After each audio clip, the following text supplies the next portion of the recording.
Так, раз. Отлично. Все. Сегодня решил пораньше стартануть. Ну, чисто так почилу, поквеститься.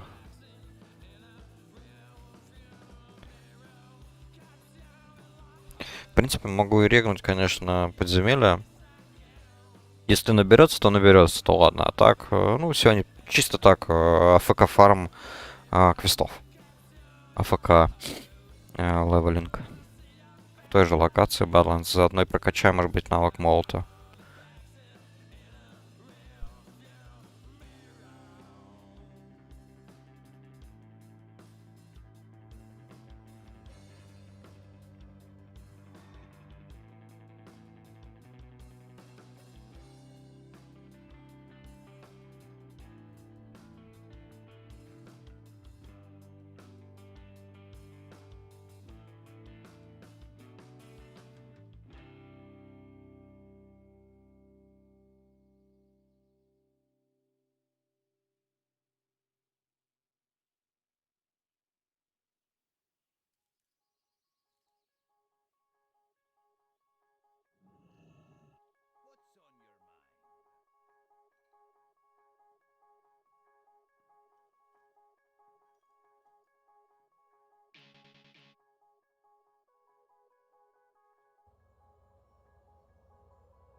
Да, ну, в принципе, ладно. Потом прокачаю навык. Вот это займет какое-то время.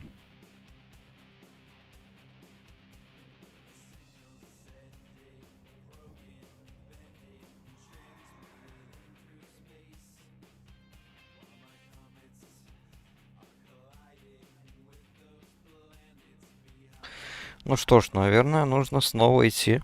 Фармить сердца драконов, что ли? Вчера я так и не выбил.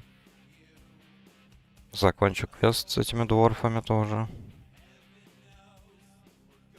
Сумки очистил.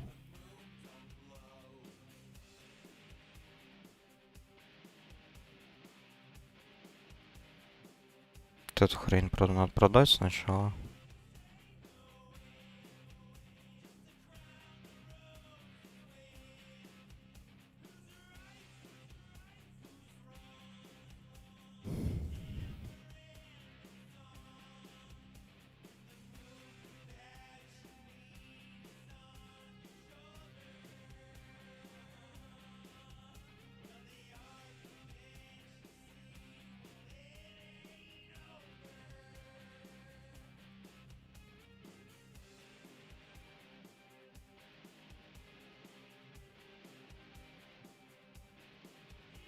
Так, а что там по данжу? А. Только танк нужен. Неплохо. Ну, при таком раскладе.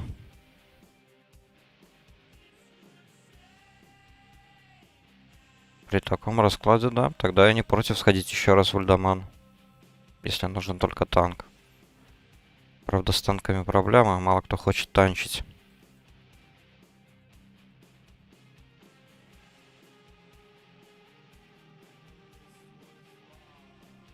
Ну ничего, пока квесты делаю. Может, найдется танк.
Неплохие криты, кстати, я получаю от Воли Страйка. Это вот новая способность, которая, по-моему, с 8 левела у Паладина на этом сервере.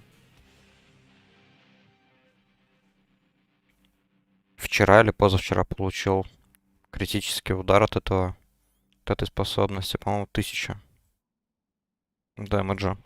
Неплохо.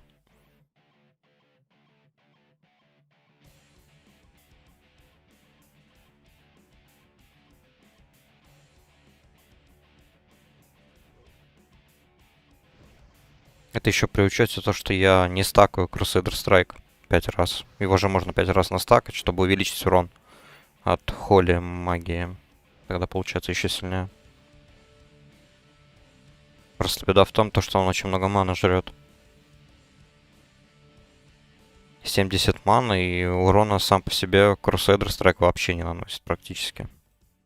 Я так понимаю, он чисто для дебафа.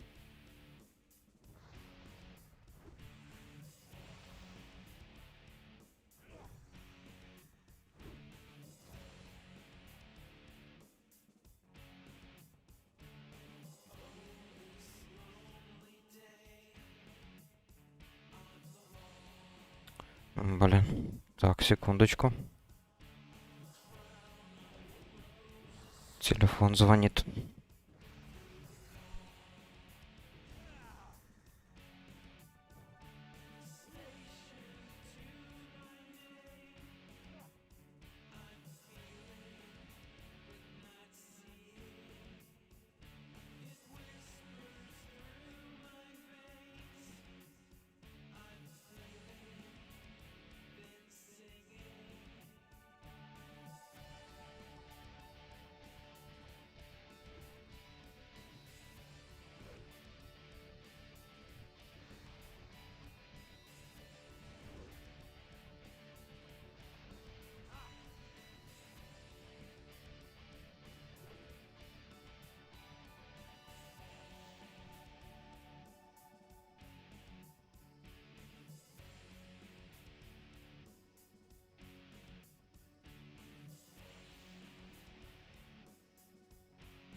Так, все, я тут вернулся. I'm back.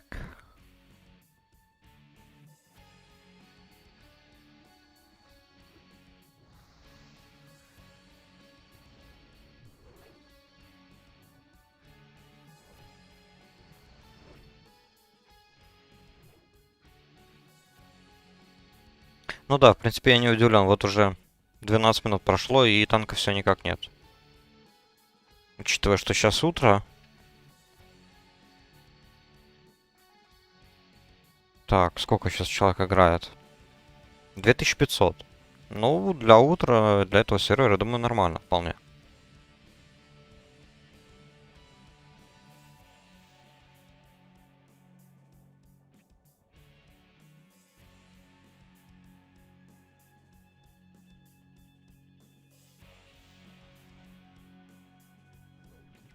Хотя бы конкуренции для квестов нету. Никто не мешает.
В World PvP, кстати, как ни странно, не особо-то активная. Вот, допустим, он там Orc был.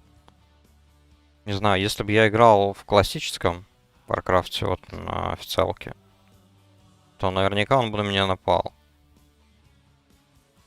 А так, тут все привыкли то, что у тех, кого включен вармод, это просто люди, которые хотят быстрее докачаться до максимального левела. Меня вот за все 44 левела, которые сейчас у меня есть, не знаю, ну пару раз чисто кто-то напал. И то чаще всего они в итоге проигрывали бой. Из последних я вот только два случая помню. Это вот вчера перед данжем у меня какой-то дебил напал. 39-го левела воин. Правда, он, походу, твинк был. С инженерными шмотками.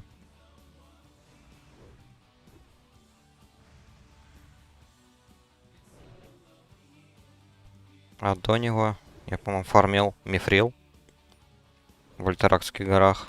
И там на меня напал вар 51-го левела. Но он был прот вар, и он еле-еле меня смог убить.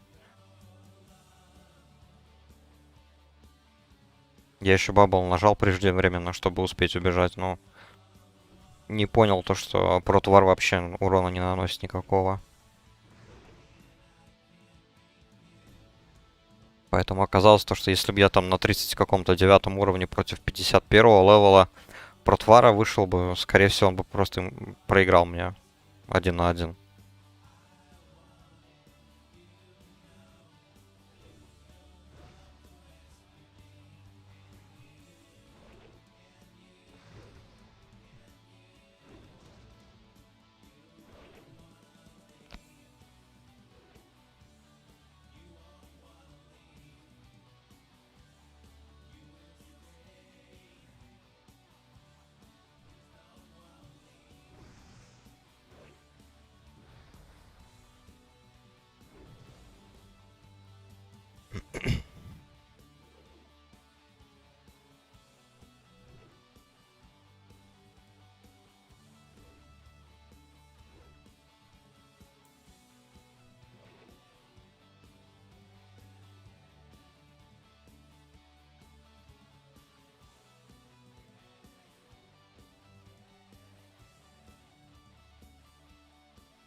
А, сейчас сформулирую. Короче, значит, вот то, что я сразу и заметил насчет изменений ретрика, да? Я тут вот недавно начал говорить, да, когда говорил сам с собой. Получается, добавили два дополнительных удара. То есть Crusader Strike, ну это по сути тот же удар, что был в БК. На классике его не было, да? Вот только я не помню, какой он был вот в БКшной способность. То есть он увеличивал входящий урон от магии света или нет? Вот это вот я не помню. Тут в классике он такой. Он наносит относительно маленький урон, но он накладывает дебаф, то есть увеличивает входящий урон от магии света. И вот его настакать можно 5 раз. Вот это вот один удар добавили. Второй, это вот Holy Strike. Его делаешь квест в Штормграде у тренера паладинов, и тебе дают Holy Strike на 8 левеле уже. То есть с 8 левела у тебя 100% будут уже эти две атаки. Я не помню, Crusader Strike либо с 6, либо с 8 тоже ты получаешь. То есть вот в первых левелах качаться вообще очень легко.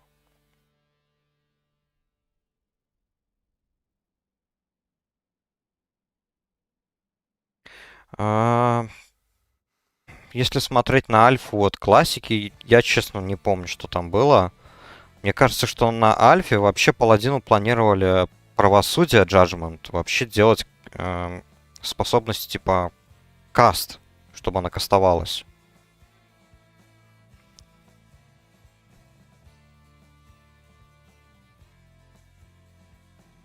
На хардкоре удачи. Тут, блин, бывает, зависает, конечно, сам сервер. Вот вчера мы качались в Ульдамане, я проходил Ульдаман, и было зависание вот именно не только у меня, я просто испугался, что у меня интернет завис, у меня тут в последнее время барахлит интернет, а это, оказывается, сервер завис на секунд 5-10 где-то. И тогда пошло там человека 3, наверное, хардкорщика сразу подохло. Поэтому, ну, желаю с этим удачи, конечно. Я бы, наверное, не решился на хардкор идти. А так, эти вот способности, Holy Strike и Crusader, они есть у всех паладинов. Это базовые способности, это не ретро. А, Holy Strike, вот он. Он у тебя в ветке Holy, получается. А Crusader Strike, хоть он и в ретре здесь, но он тоже, по-моему, базовая способность, это не талант. Поэтому ты в проте тоже сможешь их использовать и точно так же эффективно качаться. Вопрос лишь в танковании.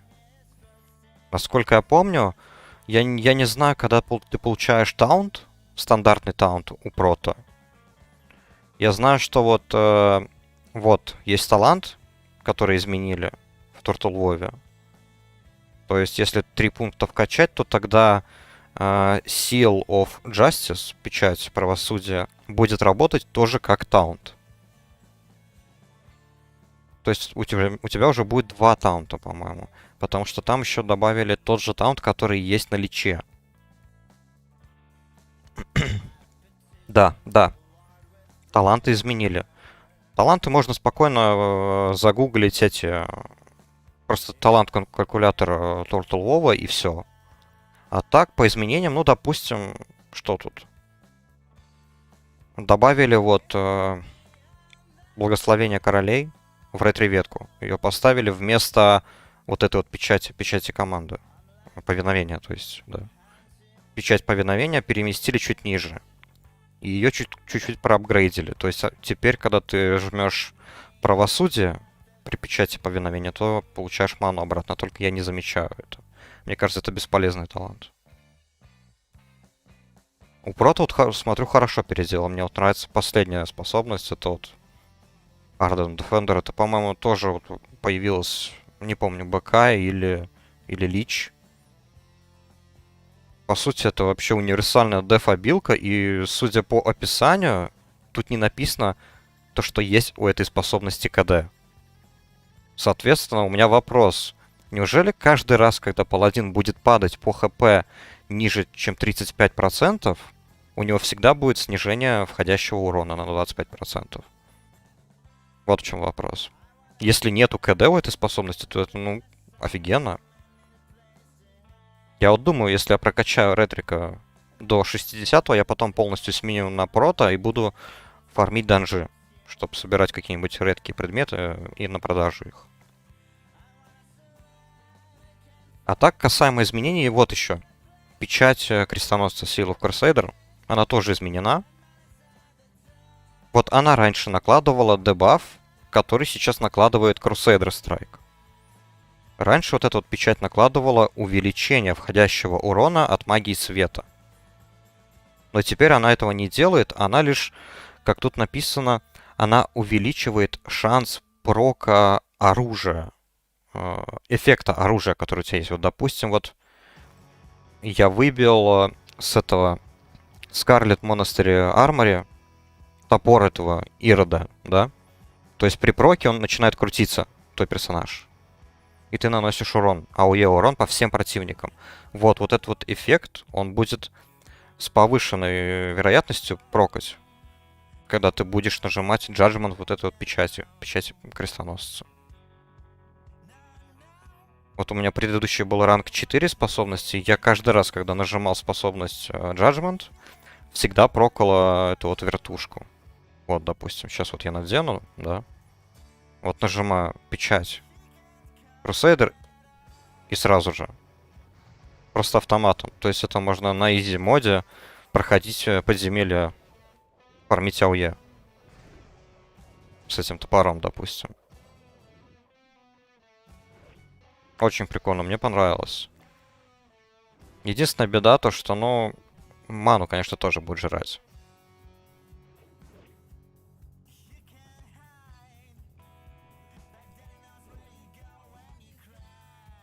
Так что как-то так. Насчет Холли ветки, кстати, ну, тут такое. Тут она особо не претерпела никаких изменений. Вот кроме того, что с ретро ветки переместили вот ауру святости, как она на русский переводится, да? Sanctity аура. Ее переместили вместо лужи. Тут раньше лужа была. Теперь лужа — это базовая способность. Вот эта вот лужа, да? Consecration. Как и, в принципе, раньше было в Варкрафте. Ну, точнее, дальше будет в Варкрафте.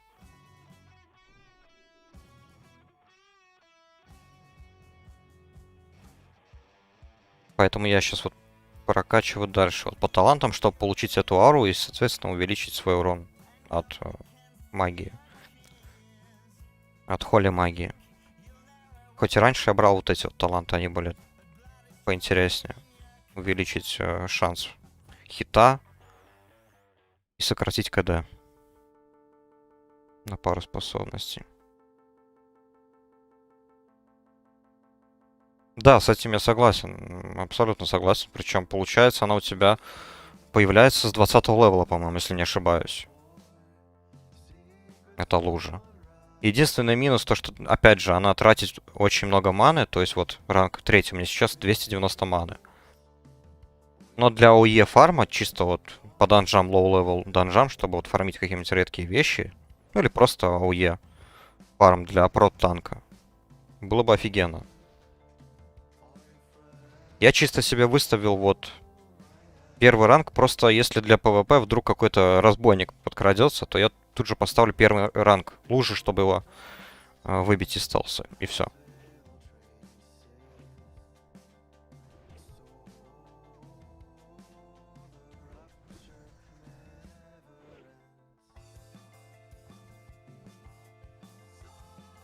Я думаю, если бы вот этих всех изменений на черепахе не было бы, я, наверное, не играл бы за паладина.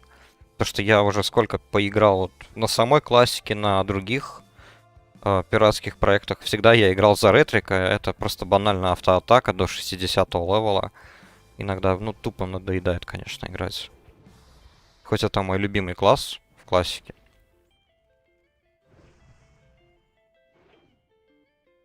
Поэтому я вот планирую, когда я докачаю паладина, я, наверное, возьмусь за друида. Потому что там друида тоже, так скажем, основательно перелопатили. На сайте, кстати, тоже можно посмотреть, там некоторые изменения есть. Друиду там, например, помню, добавили эту способность Берсерк, которая есть в наличии. Поэтому, ну, просто грех не попробовать его. Так как друид мой второй любимый класс. По интересному совпадению. А ведь гибрид класса это была слабая точка в классическом Варкрафте.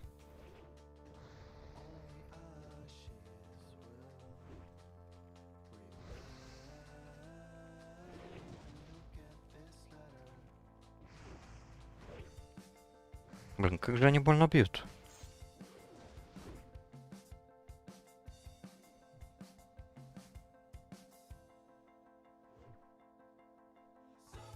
Так, понятно. Выпьем поушен. Пока еще молотом промахиваюсь, не до конца прокачал его.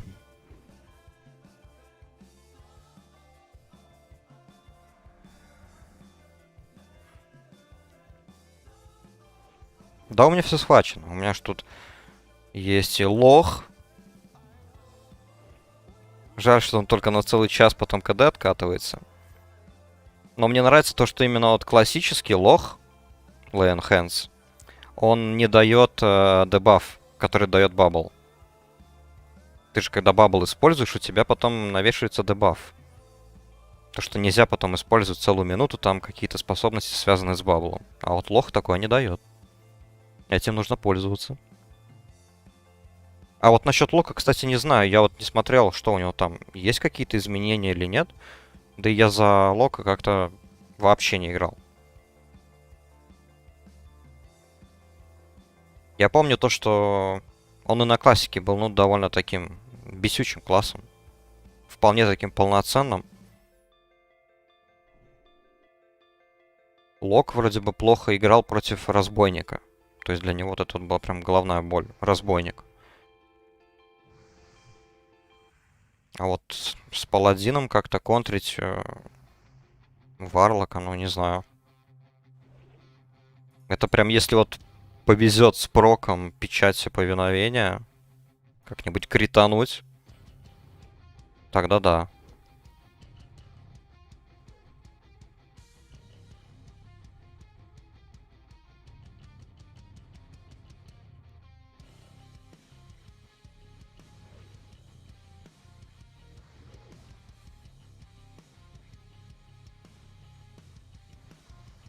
Тяжко, тяжко, согласен, это очень тяжело. Против Варлока.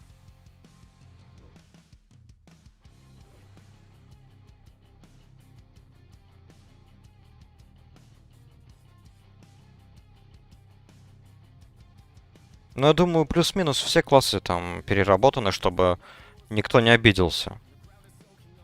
Даже те, которые, скажем так, ощущали себя полноценно еще в классическом Warcraft. Я вот поиграл немножко за ханта, у меня есть хант еще на аккаунте. 22 левела или какого. Я там посмотрел у тренера, которые способности можно изучить там дальше. И там ему добавили тоже один выстрел дополнительный, который появляется, по-моему, в Burning Crusade тоже. А так, ну, паладину, мне кажется, против любого кастера плюс-минус тяжело. Блин.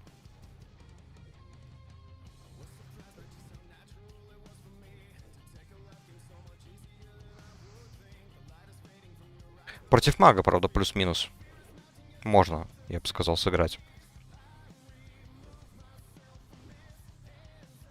Учитывая, что есть и очищение, и благословение свободы.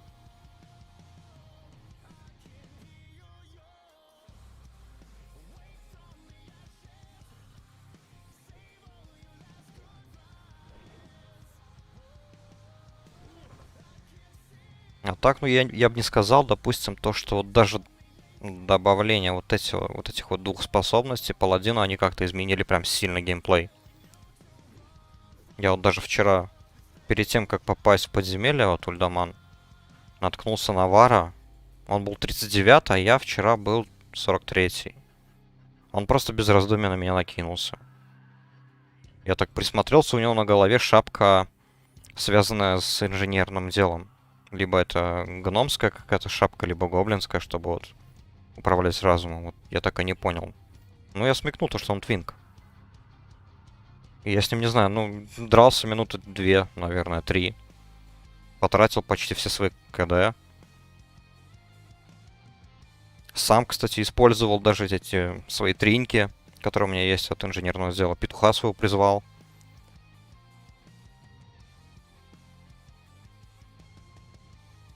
И ведь чуть-чуть вот не хватило, чтобы он меня добил. Я успел его последним ударом. Было бы немножко обидно проиграть.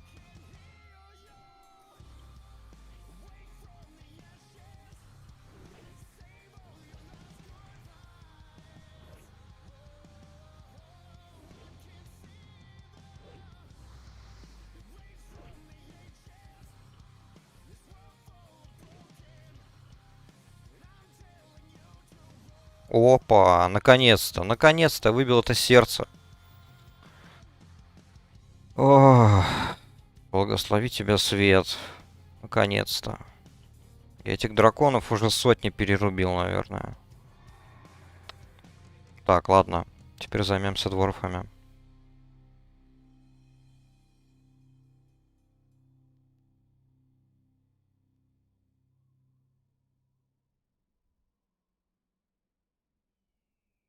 Как и против ШП, кстати, вот я не знаю, что там изменили вот у ШП. По-моему, ему добавили призыв этого существа, который ману восполняет, по-моему. Не помню, если честно. Сейчас ШП тоже стал таким играбельным классом, как и баланс друид. Правда, баланс друид больше к концу самому. Прокачиваться, мне кажется, это тоже была бы прям боль. За баланс друида. А вот ШП, да, думаю, тоже было бы тяжело.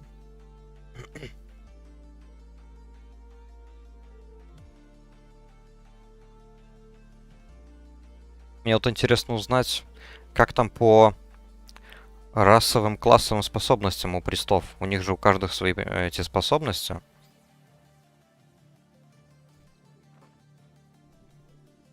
И вот хочу вспомнить, как там у ночных эльфов.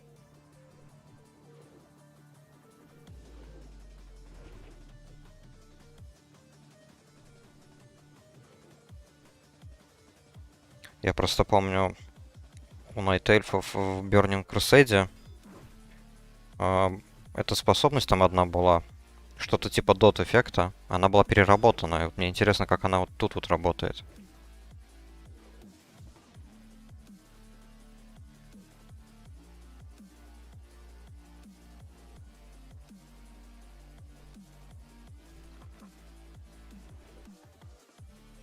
Я просто один из тех нестандартных людей, который не собирается играть престом, допустим, за дворфа.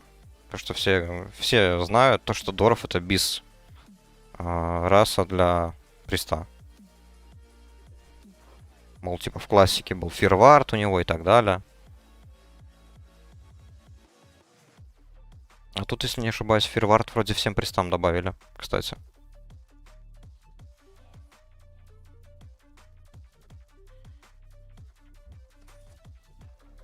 Так. Что у нас тут?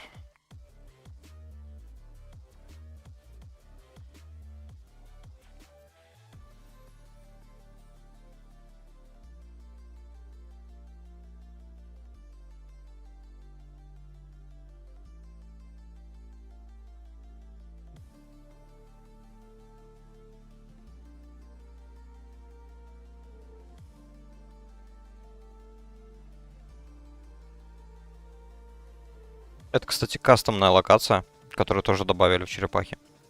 По-моему, в классическом Варкрафте ее не было.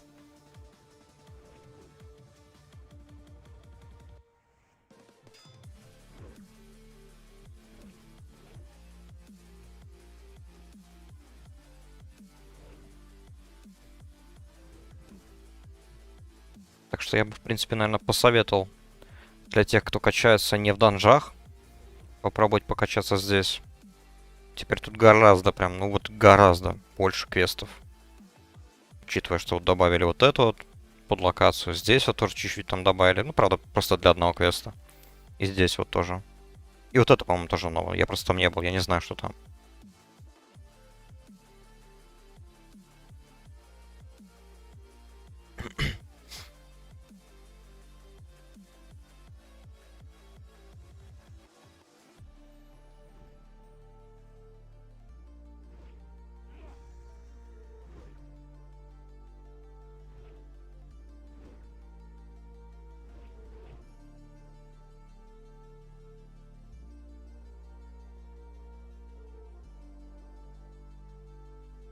Так.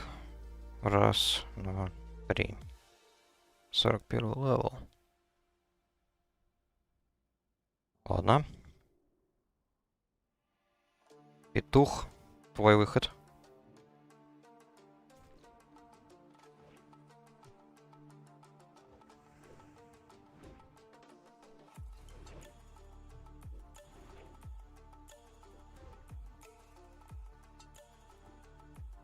Отлично, этот чувак еще не сыгрался.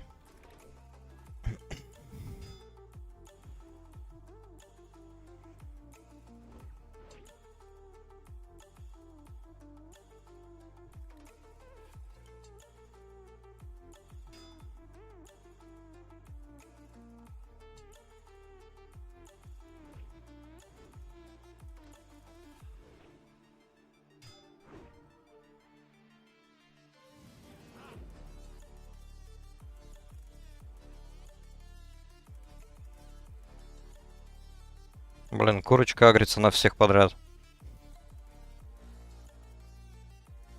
Пошла в рейдж мод. В обычном состоянии она, короче, наносит 1 или 2 единицы урона, а когда начинает злиться, тогда сразу включается повышенный урон и плюс еще баф меня на атак спид 5%.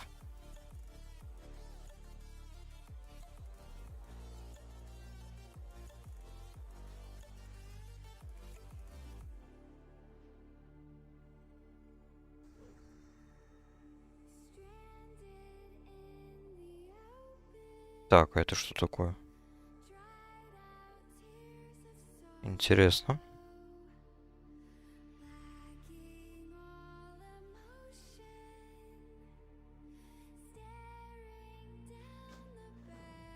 Хм. Видимо, еще один какой-то дополнительный новый квест.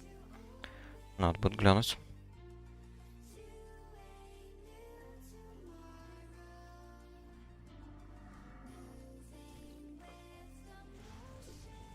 $500 урона. Разочарование.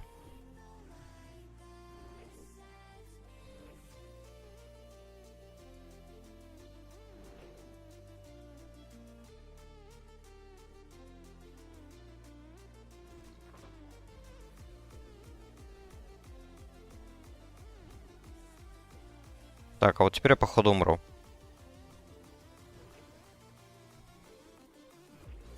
Да. Смерть.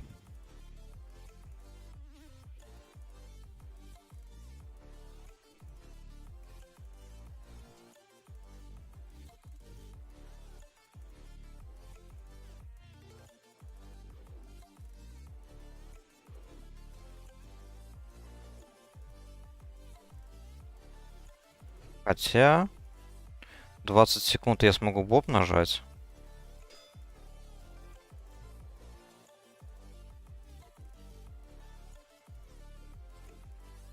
Ах ты.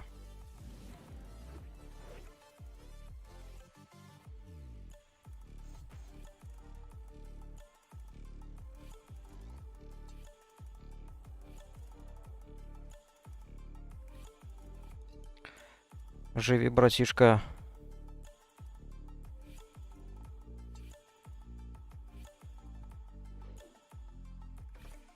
Так, надо думать.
Я Занхолика, кстати, пробовал.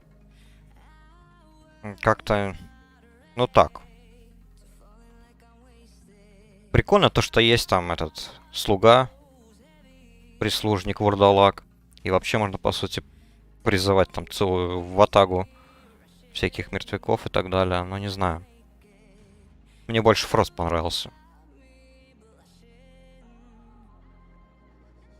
Хоть и традиционно всегда, по-моему, во всех дополнениях Фрост уступал именно Анхолику по общему урону и ДПСу в целом. Фрост, по-моему, больше специализируется на таком взрывном бурстовом уроне вот в первые секунды, а потом он выдыхается.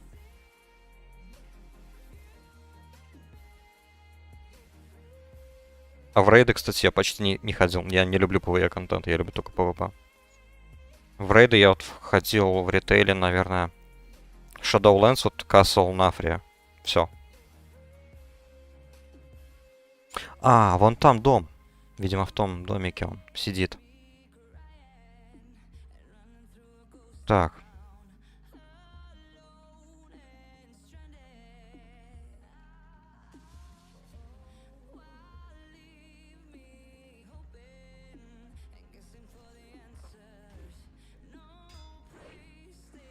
Баланс друида, кстати, тоже попробовал именно в Shadowlands. Просто потому что там добавили эту крутую способность. Так, иди сюда. Иди сюда. О.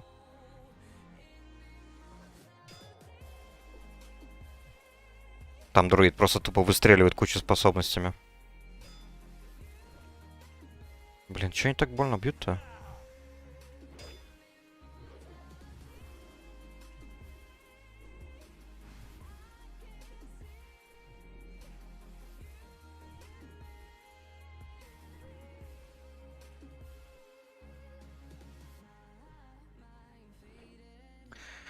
Понял, короче, тут я точно умру.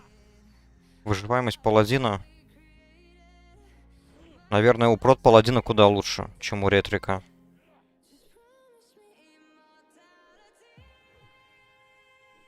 А то и у холика даже, наверное, выше. Я как-то на одном сервере, когда играл, не помню, какой это сервер был, может быть, Кронос. Я там прокачивался за холи паладина. Вплоть до 40 какого-то левела.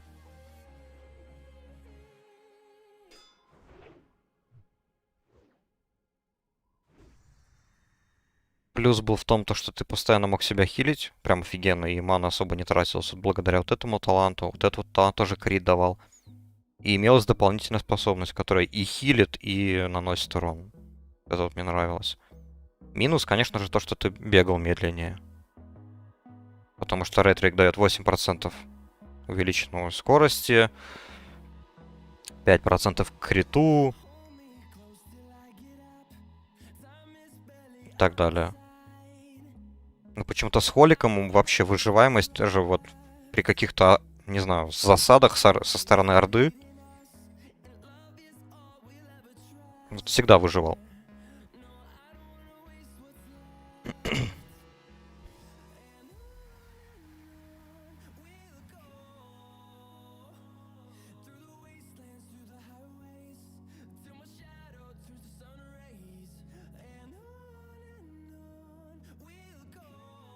Прот жирный, да. Тем более у прота хорошо то, что у него, я так понимаю, отлично вот именно, как это объяснить, контр-удары получаются, типа, хорошие. Знаешь, вот то, что тут вот у него есть Blessing of Sanctuary, то есть при блоке ты там наносишь ответный урон, потом эта способность Holy Shield, тоже ответный урон при блоке, потом сама лужа еще АУЕ урон дает, потом еще, если ты этот Blacksmith, блин, чушь по-русски-то забываю, кузнец, во, потому что кузнец еще же может шипы прикрутить к своему щиту. И еще у меня, помню, был щит в классике, вот в этой вот в классике, в которой я играл. У меня был Skull Flame Shield, это вот, который гигантский такой череп, и у него огонь идет изо рта. Вот у меня этот щит был. И он тоже еще ответный урон наносил. Это столько урона в ответ ты получаешь при блоке от прот паладина. Это прям смешно аж становится.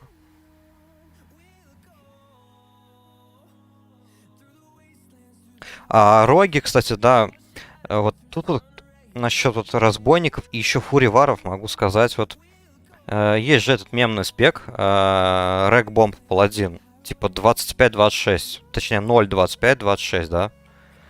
Прот ты прокачиваешься вплоть до реконинга, 5 очков вкидываешь. То есть получается 100% шанс получить дополнительную атаку, если ты получаешь крит на себе. Стакается 4 раза. В оригинальной классике в самом начале до фикса не было, кстати, ограничения. Потом быстро пофиксили. Сделали 4 стака. А все остальные 26 очков вот отсюда. Последнее очко тут сюда вот. Vengeance. Ну, тут не важно, да? Соответственно, ты стакаешь 4 крита на себе, и потом ты бьешь врага в ответ, и практически всегда ты его сносишь, ну, почти под 0. Если разбойник, то это 100% под 0 ты его сносишь. И также с фуриварами, потому что фурики, они же быстрее тебя критуют, у них 2 одноручки, у них повышенный крит, поэтому это просто смерть.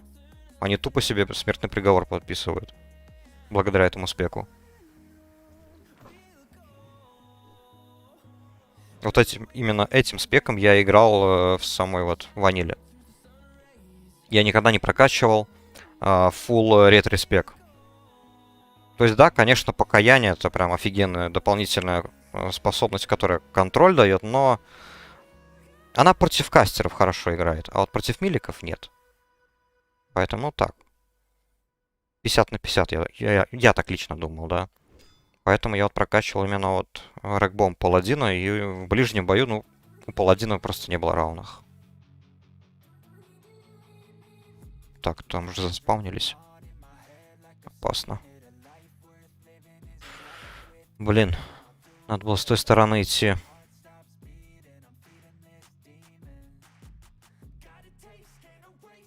Да. Все, жопа. Понятно. Ладно. 4 я не осилю, короче. Тупо сдохну там и резнусь. Так я буду полгода идти просто.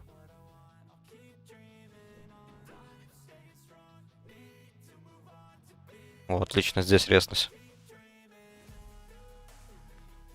Пиздец, блин, я охреневаю. Как они так наносят рода много?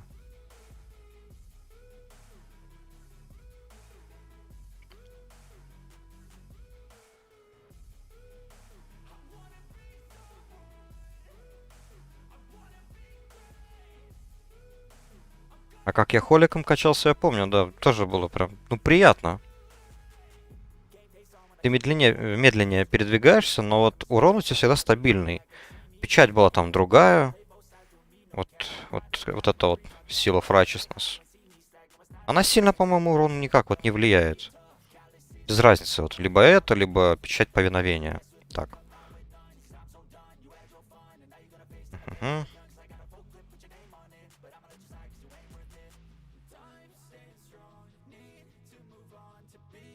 А так вот я как сегодня помню. Качался в локации Desolus. Пустошь. Там 36 примерно средний уровень у мобов. Так, а здесь я не пройду. И вот там частенько меня орда ганкала. Чаще всего, правда, 1 на 1. Это вообще просто изи. Я просто заранее на себя вот накидываю вот этот вот эффект, который дает просто стопроцентный критический эффект, и все. Плюс еще же дается вот эта вот способность, которая не сбивает твой каст. Ты просто как, ну, не знаю, машина для хила. Лучший хил, вот, мне кажется, классического Варкрафта это именно паладин. То есть, да, он не имеет такой хороший АОЕ хил. Но вот сингл таргет это прям, ну, просто бог хила.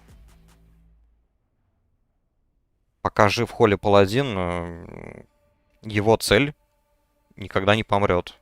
Поэтому, наверное, потом появились вот компиляции на арене, вот Холли Паладин и какой-нибудь Армсвар. Потому что ты их хрен пробьешь.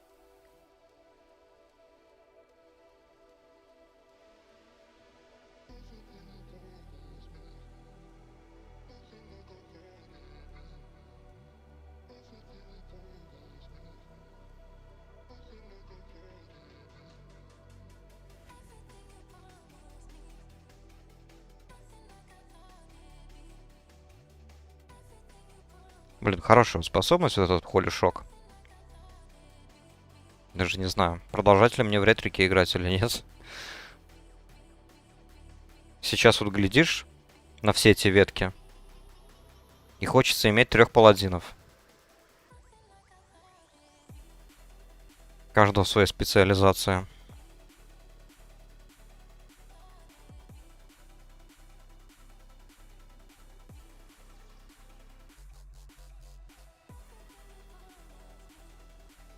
Я еще из-за этого решил сделать себе второй аккаунт. И сделал Дворфа Паладина. Потому что все-таки для PvP это топовый класс. Учитывая, что Дворф расовой способностью снимает яды. А в ваниле ослепление, blind у Роги, это считается яд, эффект яда. И поэтому благодаря этой расовой способности Дворфа можно снять blind спокойно. Ну и плюс всякие разные эффекты кровотечения от воинов. И вот я думаю прокачать своего второго паладина где-то до 29-го, может быть. И твинчить на нем. Это, я думаю, может быть именно Холли ветку взять. Либо 29-й, может быть даже 39-й. Просто 29-й особо тут много чего не даст. Такого прикольного. По-моему, до отсюда где-то я дойду. На 29-м и все. А вот на 30-м уже откроется эта способность.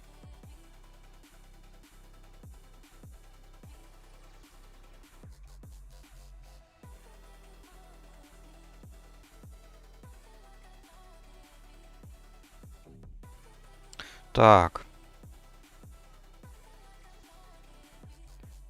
Судя по описанию, квест... Чувачок-то элитный.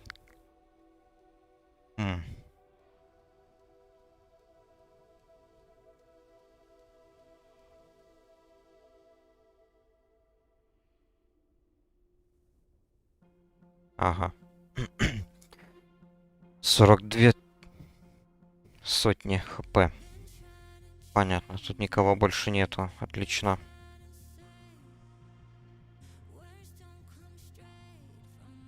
Так. Ну что ж, тогда сначала этого уберем.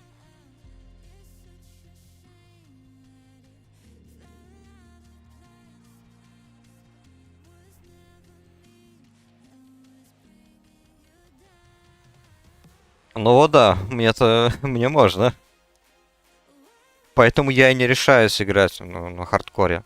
Я вот сразу себе включил вармод, просто потому что он увеличивает, по-моему, на 30% получаемого опыта со всех источников. То есть, если в ритейле ты получаешь там, по-моему, только за квесты, вроде бы, да, то здесь ты со всех источников получаешь больше экспы.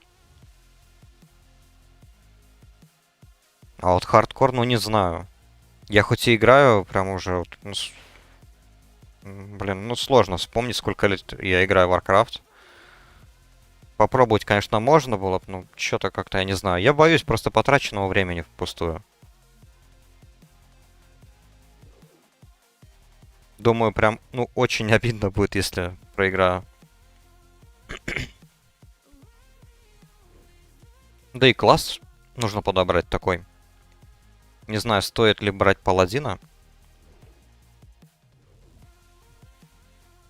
Я бы, может быть, выбрал между охотником или друидом.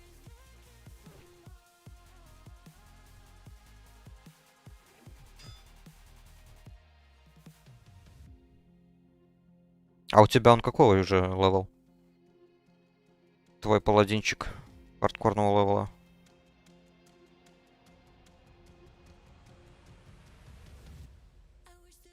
Да, кстати, насчет хардкора. Для справочки. Нельзя умирать в подземельях тоже. Ну тогда еще все впереди. Так что да, повторяю, для справочки, в подземельях, если пойдешь в подземелье, там тоже нельзя умирать. Это тоже смерть. Я тут недавно, пару дней назад играл, и просто в чатике показали, короче, целая группа людей вайпнулась. Какой-то по счету босс, наверное, третий, четвертый, там, этот командир Спрингвейл, Shadowfang Keep, крепость Серого Клыка, да. То есть это вот здесь вот. Вот это вот, там 20 плюс данж. Просто сразу, как с куста, 3 человека вайпнулись на этом боссе.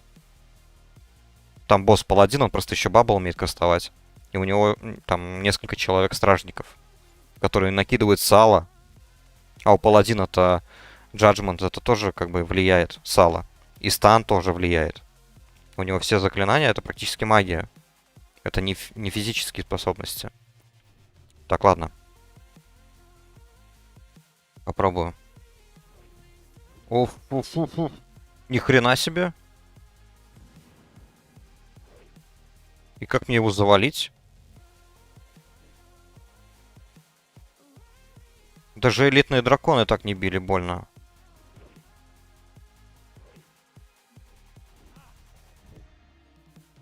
Ни хрена себе.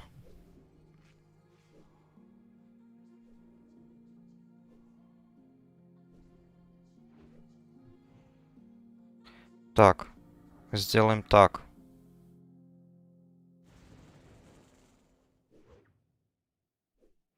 Есть. Отлично. Вот если бы не мой луч, гномиш Death Ray, блин, ну, наверное, не справился. Шуш. Нормально. Живем.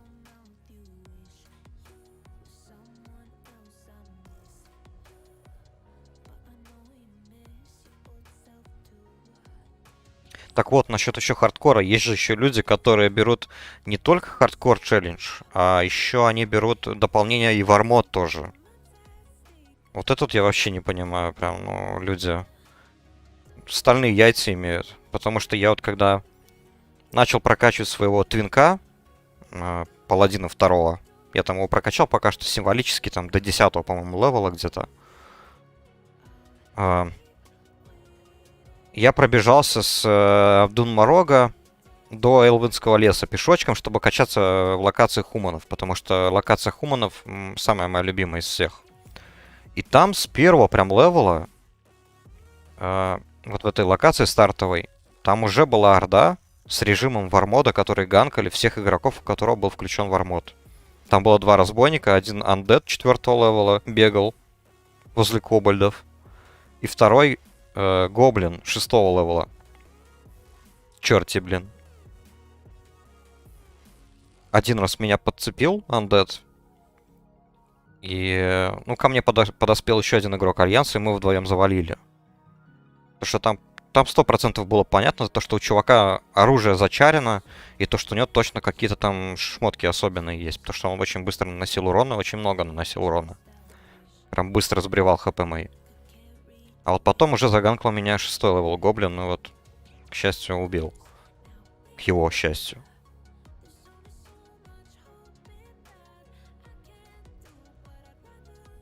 Ну вот и тогда, когда вот я качал, да, своего дворфа, я смотрю, вот у чувака включен и вармод, и ПВП. И вот его могли именно заганкать.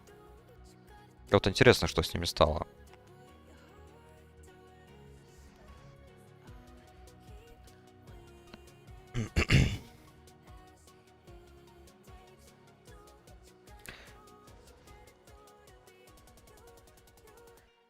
Так, отлично. Значит, эти квесты я сделал.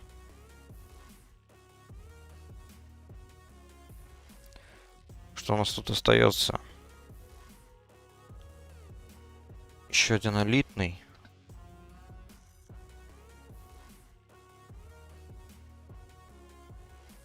Угу. Так, хорошо.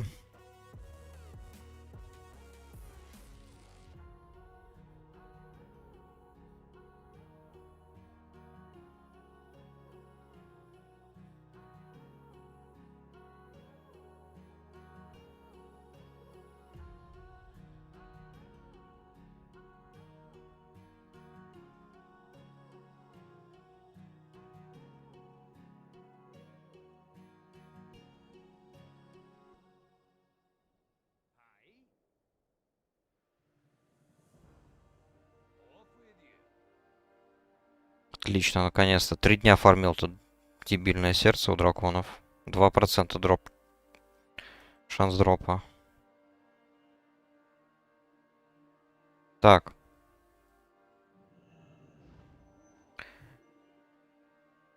Зачарю тогда свой молот новый. Рок Паундер.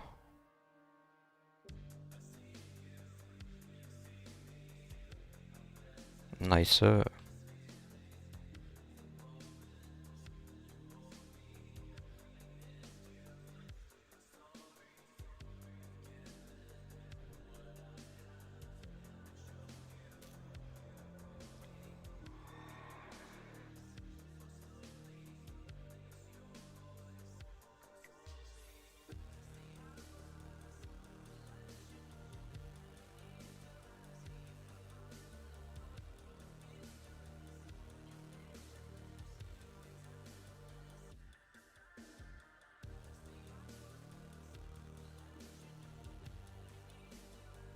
Куда же нож-то сдавать? Непонятно.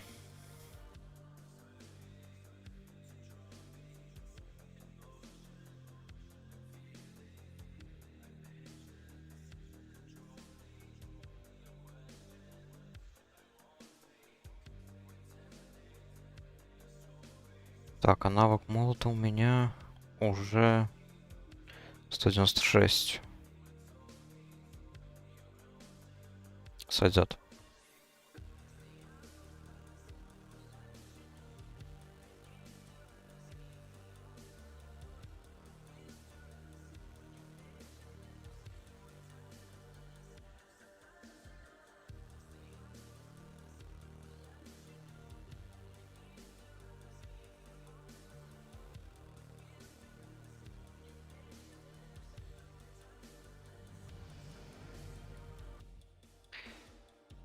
Сорок 45 левел, найс.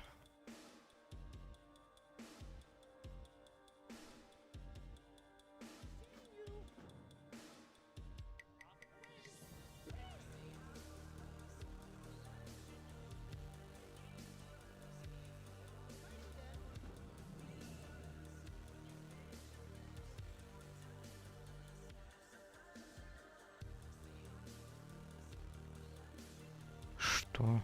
Bring some pattern bronze bracers too. Ага. Интересно. Bring the healing potion and the laser invisibility potion. Интересно. Тоже какие-то дополнительные квесты.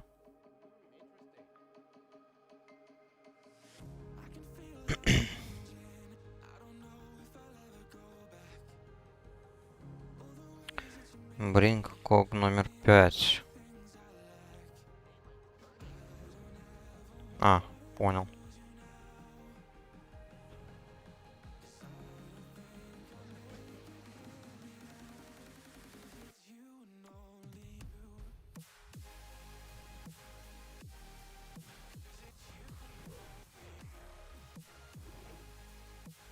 Так, после этого квеста я, по-моему, получу хорошую триньку.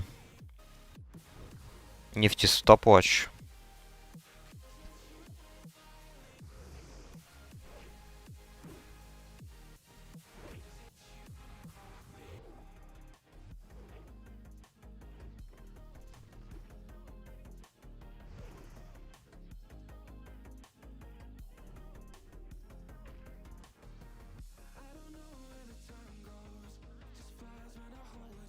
Угу.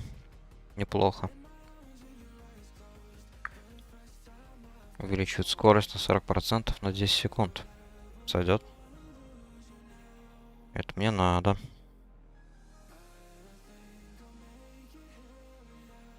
Куда-нибудь сюда пока оставлю. Опа. Очередные продавцы золота. Задрали.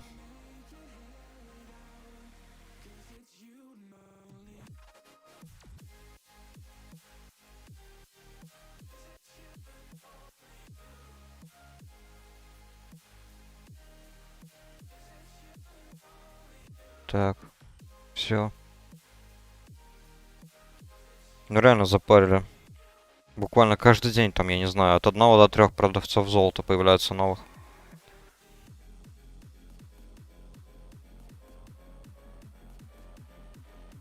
Так, дальше. Ладно, наверное, пора отправляться в эту крепость.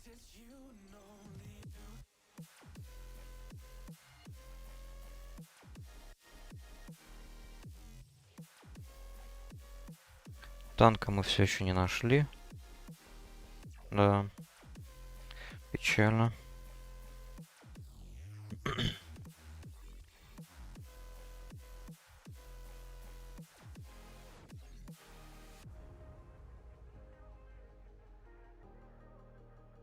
Да, зато 2 хила есть. Танки нынче в дефиците.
Да сдохни ты уже.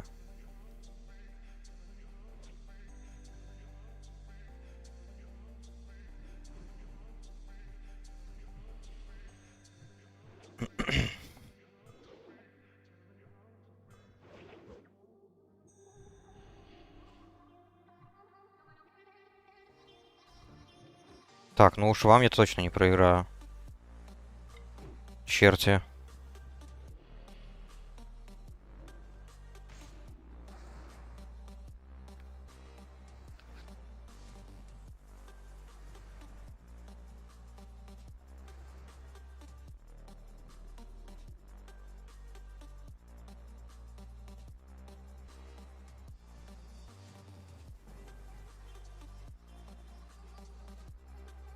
Так.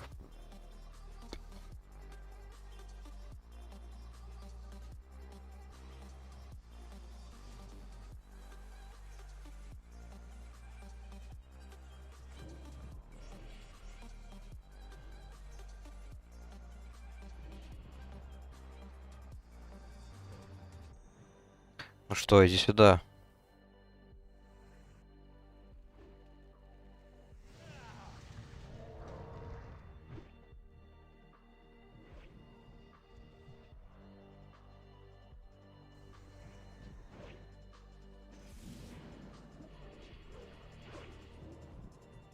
Изи.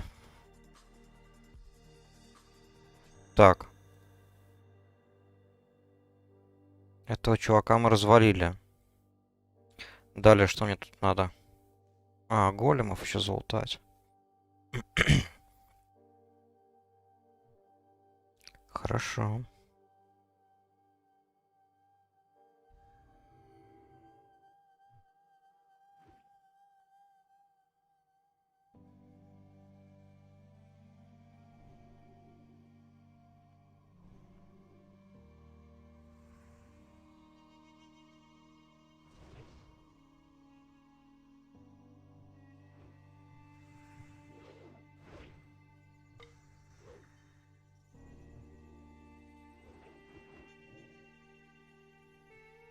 Фига себе.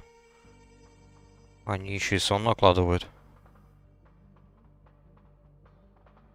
С каких пор? Так.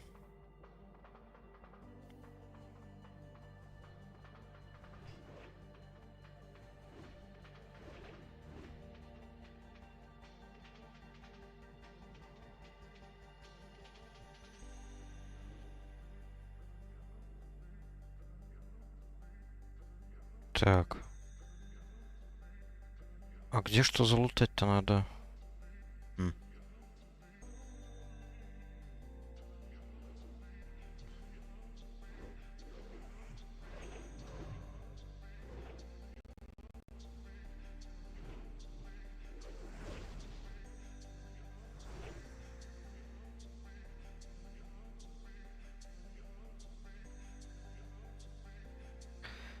Голем Хард Стартер.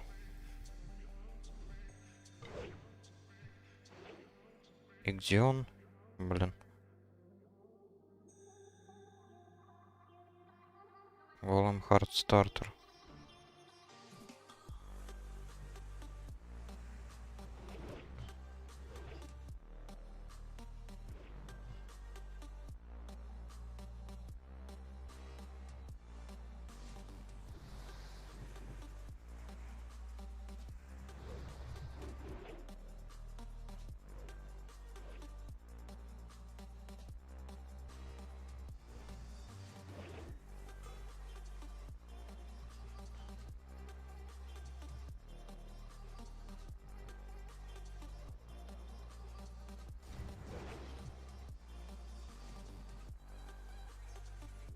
Ой, как приятно, когда больше проков всяких разных получаешь.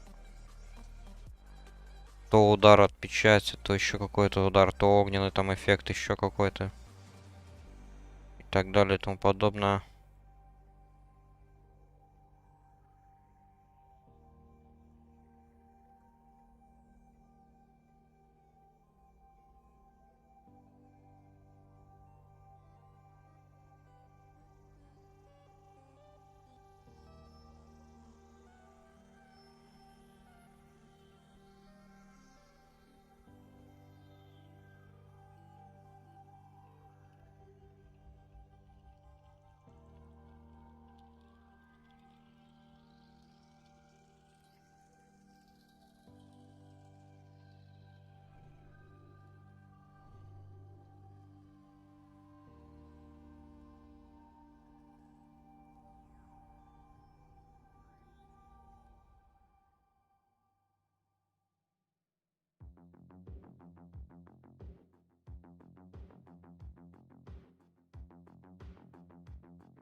Так, пошла годнота играть.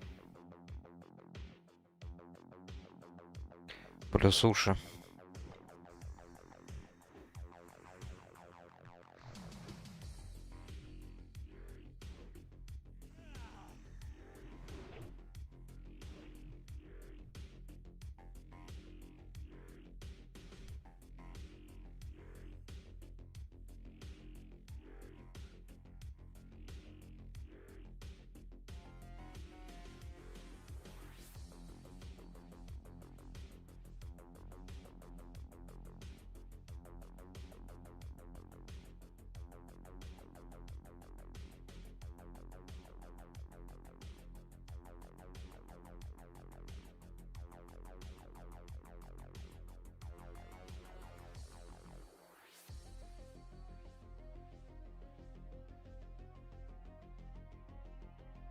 Так, ну получается, это, наверное, один из последних квестов, который мне нужно было сделать. Разве что там еще какие-то дополнительные. У гнома я взял. Я уже 45-й. Как раз отличное время, чтобы перейти в Танарис. И, возможно, забыть просто об Ульдамане. То, ой, как не хочу туда.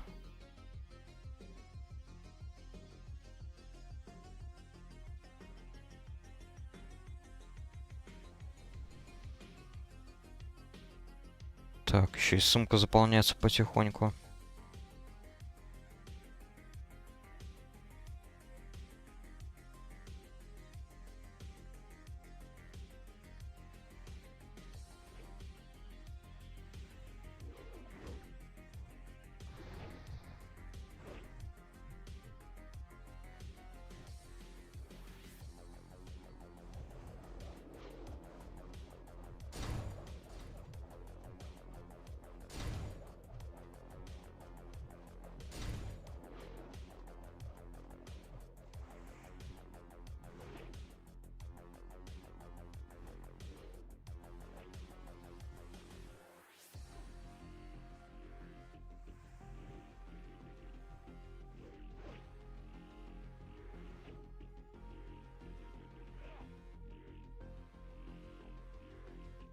Надо будет, короче, ближе где-то к 49-му, не знаю, может быть, уже на 47-м сходить на БГ.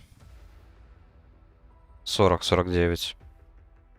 Было бы неплохо потестить свои способности.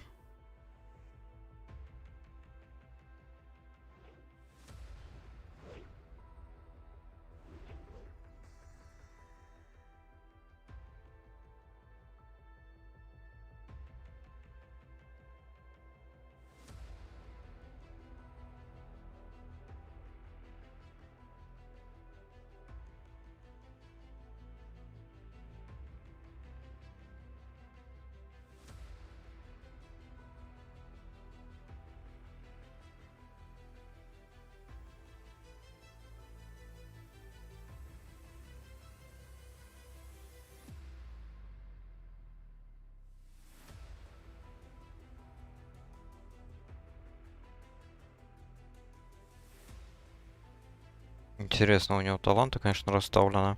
3 пункта в редут поставил уже. Странно.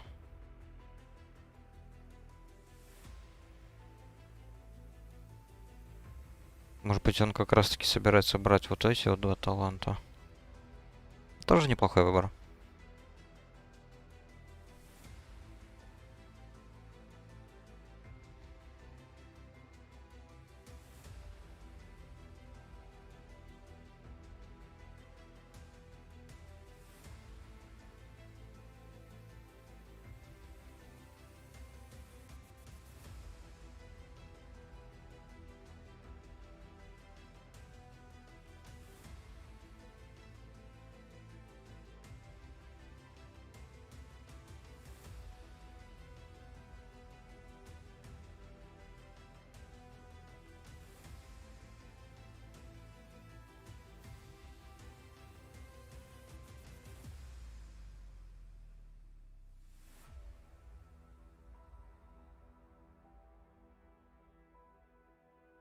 Так, ну если я прокачал молот, какой у меня там скилл уже? 25 из 30, отлично. Получается, этот топор мне уже не нужен. Продам его.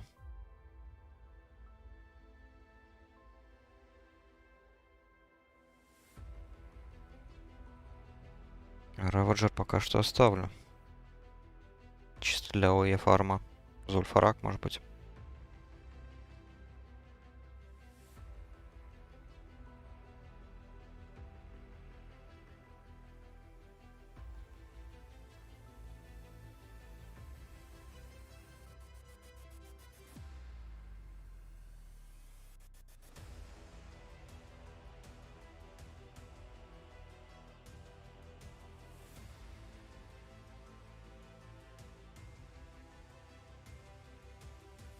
Что-то долго как-то резается эта штука по квестам.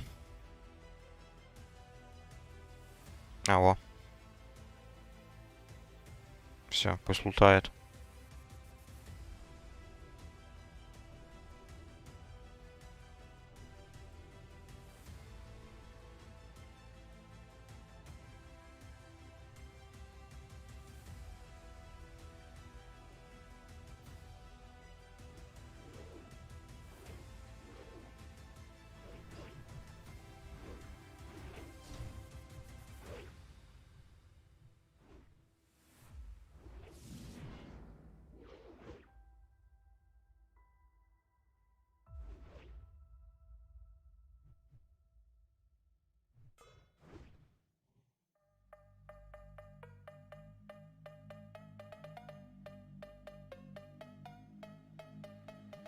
Так, а вот ботинки. У меня в банке, я вот не помню, какие у меня ботинки. Возьму-ка их лучше для успеха на холле паладина. Хоть какие-то будут.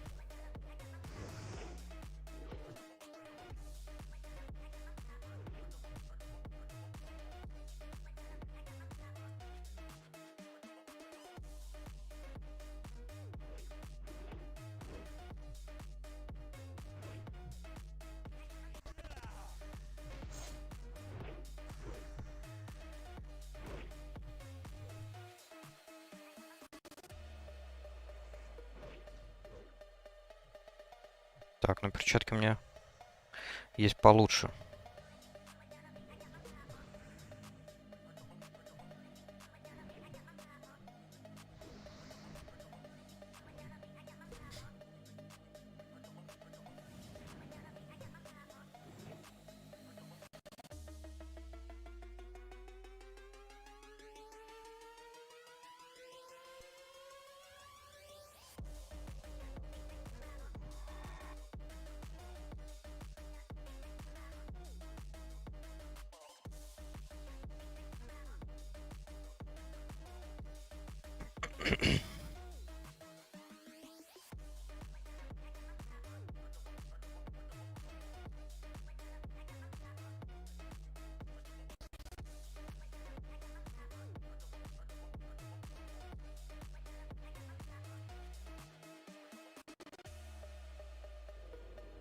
Казалось бы, я сделал столько квестов, но сдать я могу их только...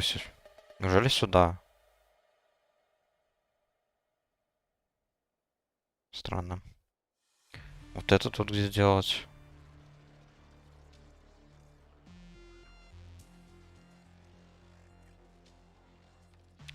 Ладно, сейчас будем разбираться. Так, ну это тогда я куплю. На аукционе получается.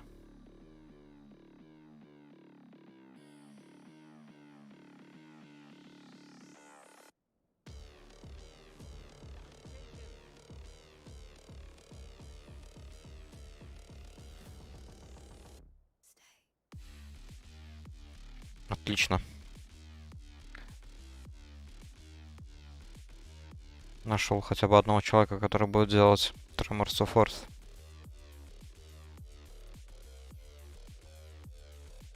Так, а на какой части это?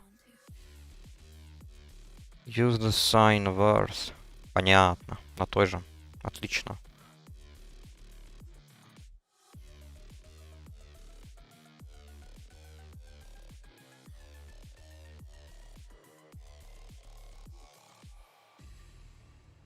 Фак.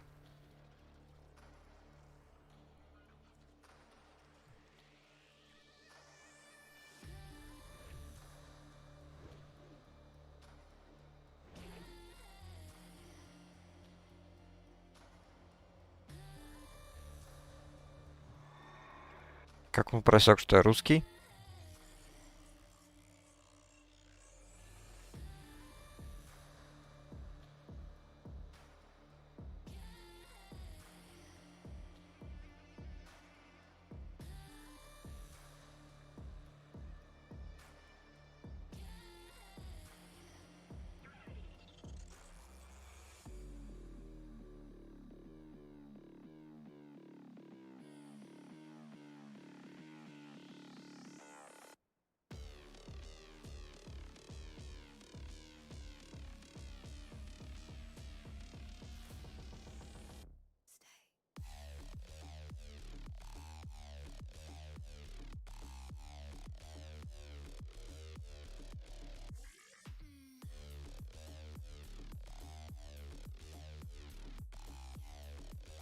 Правда, это интересно, вдвоем затянем мы или нет? Учитывая, что квест 50+,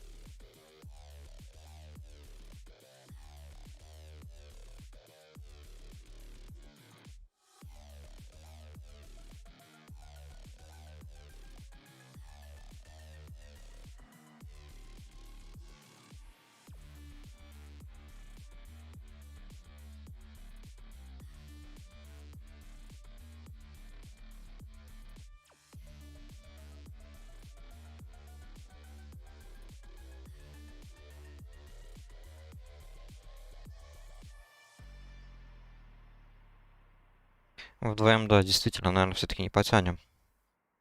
Я-то ладно, я 45-й, а вот он 41-й.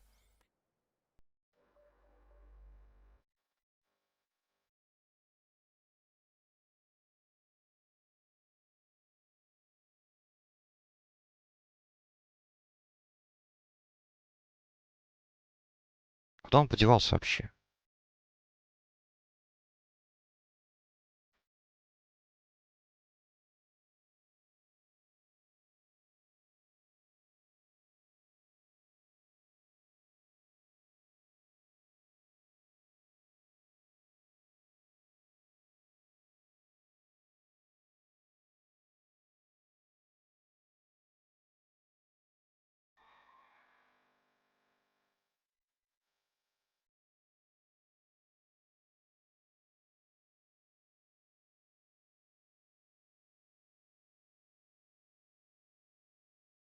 Ладно, в принципе, можно попробовать вдвоем.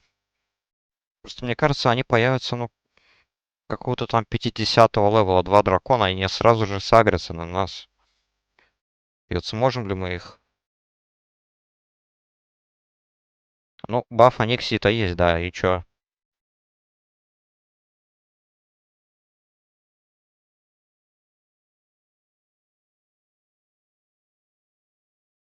И что с того? Потеряет он свой баф.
Так, отлично, еще одного нашли.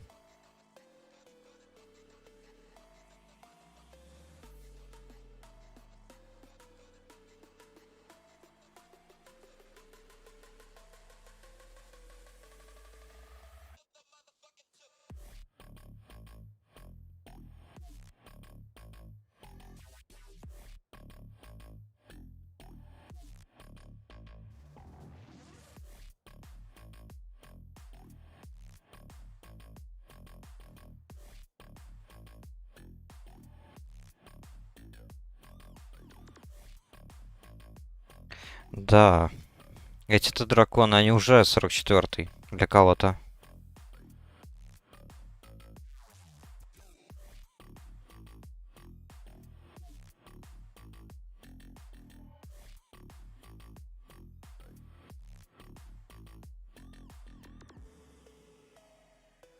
С 60-м мы тогда вообще изи сделаем квест.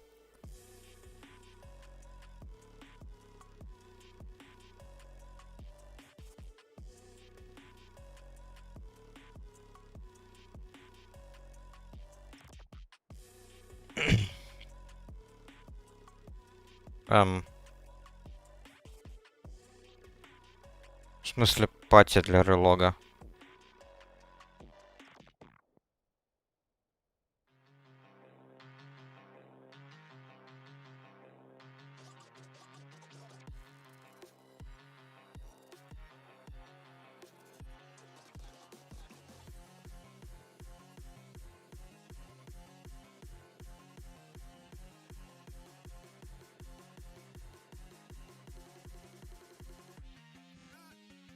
Печально.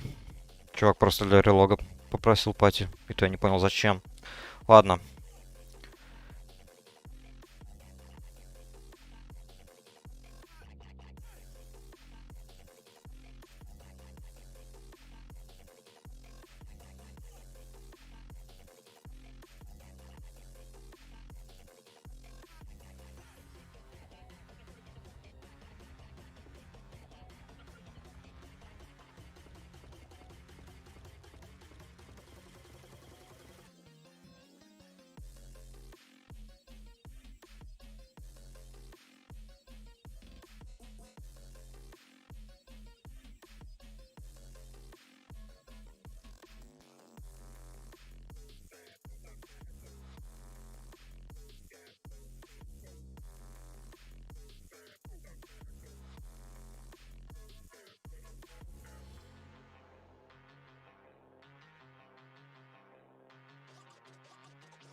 Так, все, 3 камня есть.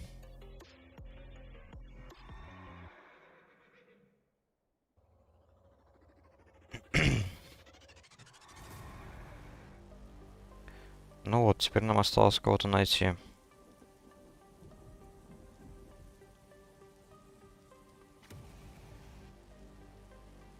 Вот не знаю, вдвоем теперь мы...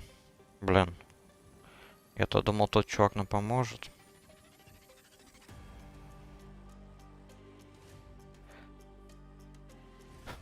Так, надо думать.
Так, еще раз тогда попробуем гильдии. Все-таки, блин, 600 игроков у нас. Сколько у нас онлайн-гильдия? 768. Гильдия для новичков. Для всех игроков, которые только появляются в игре.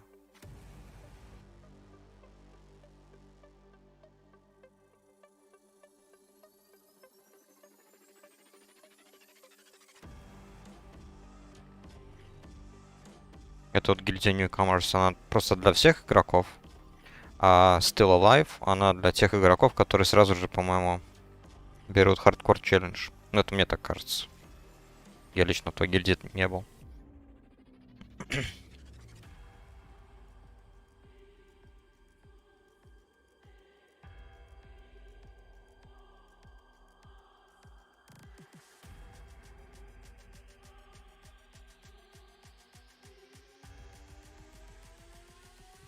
Спросил, значит, я у этого паладина он прот или нет.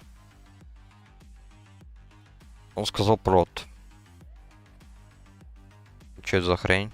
У него в проте только 3 таланта. Хотя... Так, стоп. Не, это баг. Это 100% баг. Точно так же был у другого паладина, с которым я там был в группе.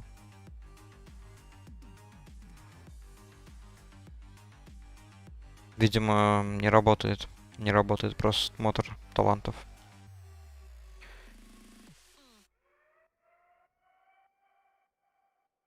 О, вот и очередная жертва хардкор челленджа. Игрок погиб в ПВП. Всего лишь на 10 левеле. Вот не понимаю тех, которые берут хардкор челлендж вместе с ПВП режимом. На что они рассчитывают? Тут полным-полно игроков, которые захотят просто так взять и заганкать.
Да, просить помощь, конечно, тоже проблема.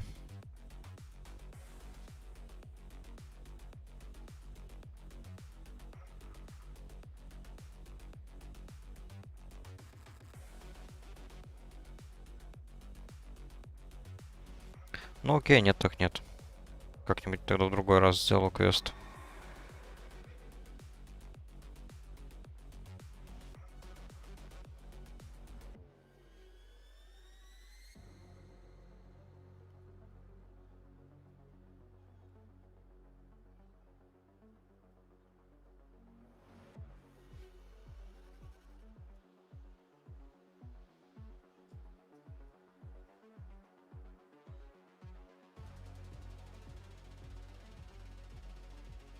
Так, что у нас тут остается?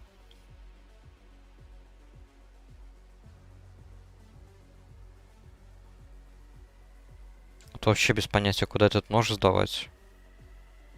Учитывая, что Quest Helper не особо-то любит следить за кастомными квестами.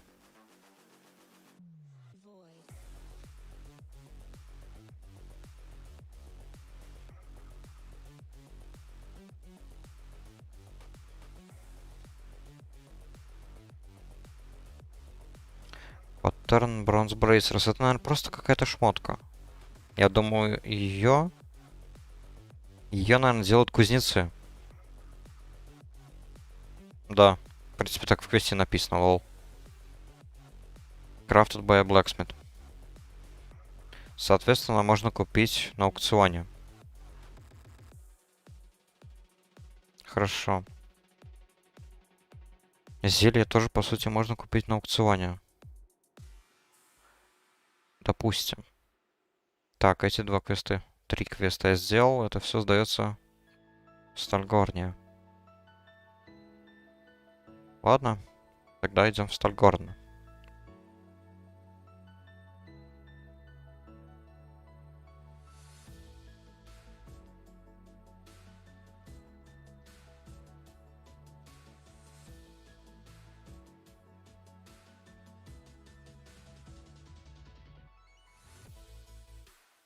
Так, заодно надо будет продать весь этот мусор.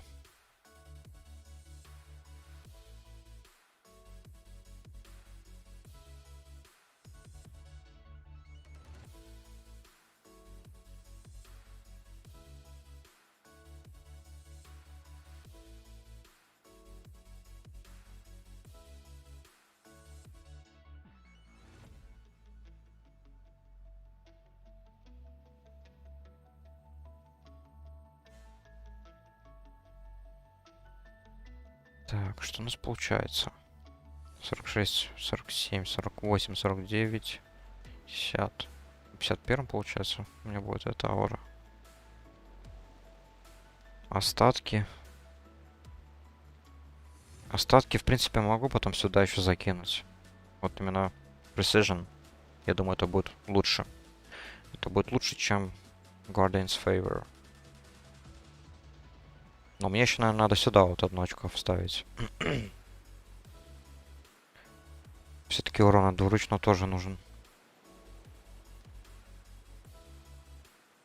Так, очередной голдселлер.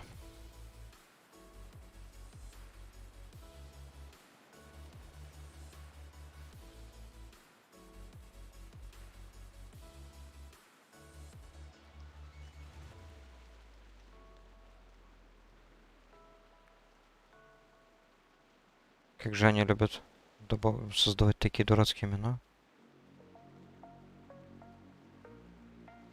Я хоть правильно его написал? Или нет? Хм. Ладно, неважно. Появится, я еще раз его попробую заблокать. You can't ignore any more players. Понятно. Понял вас.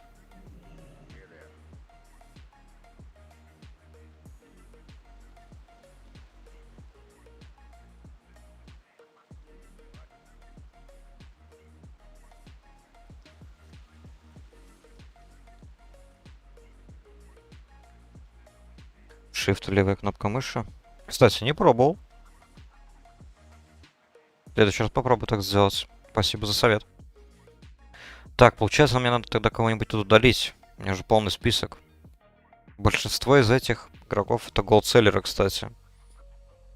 Я бы сказал, это, наверное, главная проблема этого сервера, это вот продавцы золота.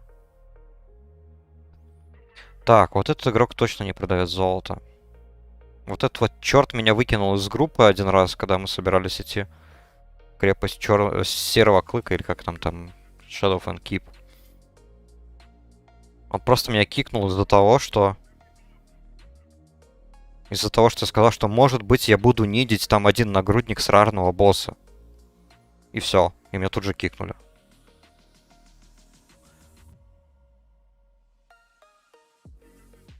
Remove, во. Так. А вот кто еще? Вот я что тут не помню.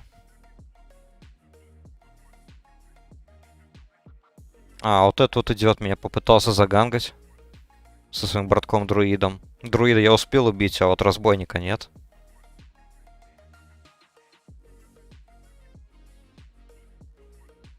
И вроде все. Все остальные продавцы золота. Странно. Ладно.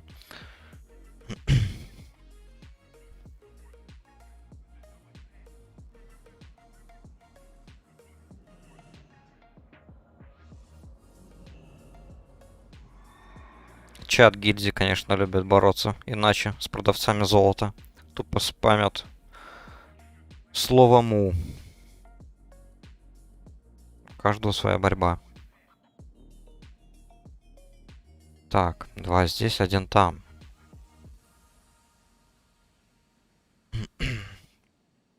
Так, это что за квест?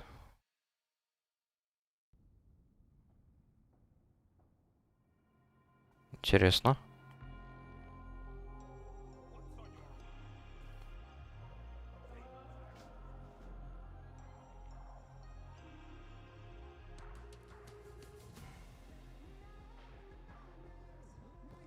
Ну, я надеюсь, что их почти сразу банят. Я знаю, что их сразу кикают из гильдии, вот из этой, в которой я состою, да, со всеми этими новичками.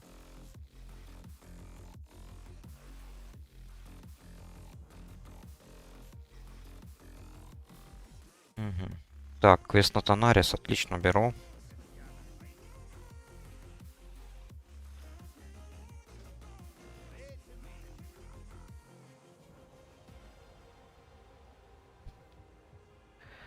Так. Tablet of Will. Опять Вульдаман.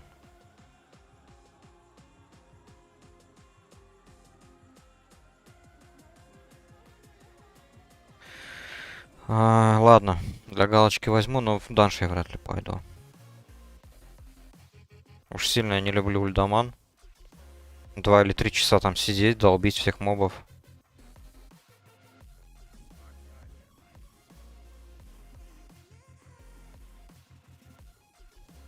Так, ну продавцов золота, ну, пока что несколько поудаляю.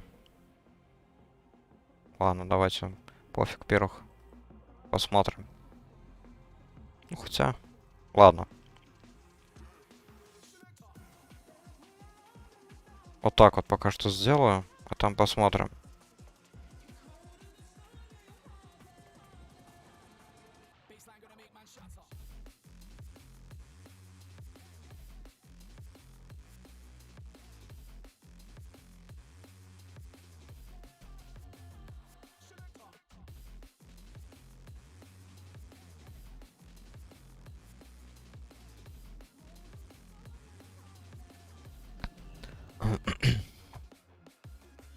Так, а тут у нас что?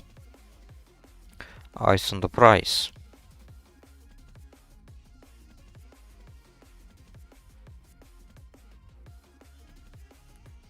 Блин. А чё я этот квест не взял? И где он делается? Ага. Блин. Как же я упустил. Ну ладно. Надо будет сделать.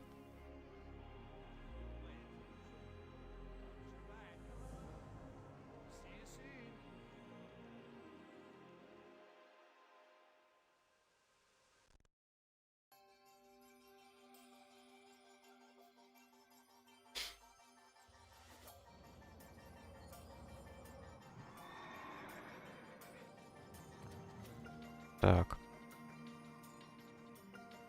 С этим чуваком надо поговорить.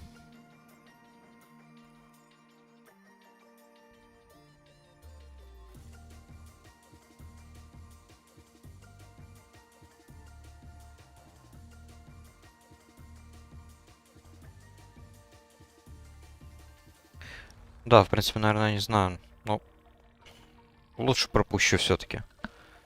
Этот ульдаман. Тем более, ну я выбил с него молот. Мне этого хватает. Зульфарак мне больше нравится. Он куда проще. Его приятнее фармить. Да и неплохо можно подзаработать на всяком трэше и прочем.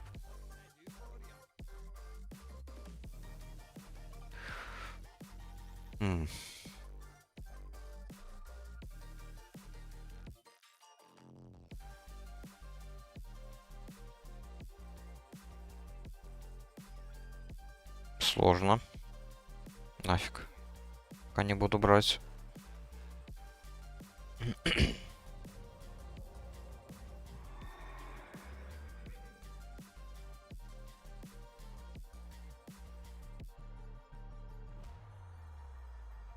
Так, что у нас тут получается? Вот это вот квест. Find someone interested in this knife. Sunbeam. Keen on survival.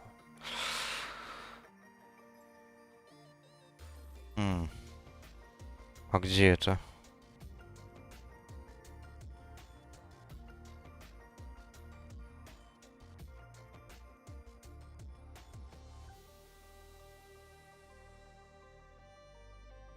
Так, ладно, надо чекнуть в интернете.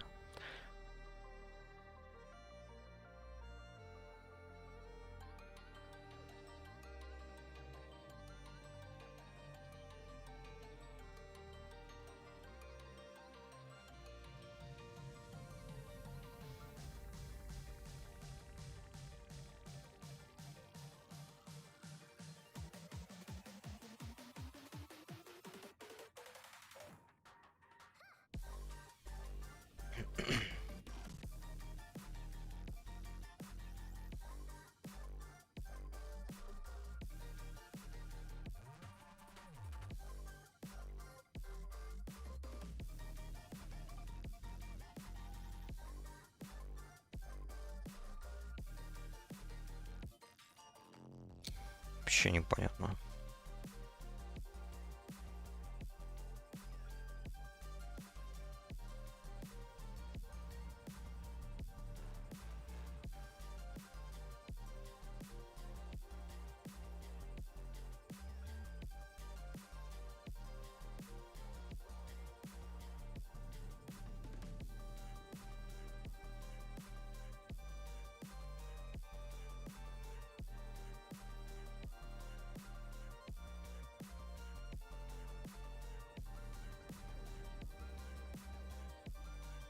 Офигеть, что-то этот квест даже не гуглится, вы что, серьезно?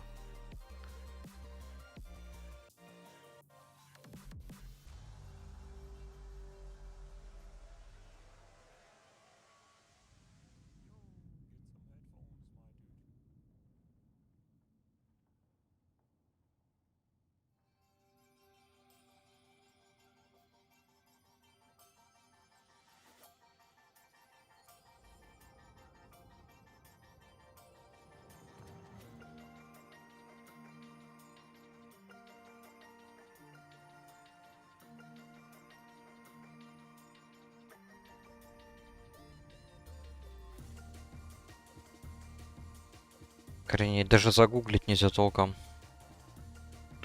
Ладно, план Б.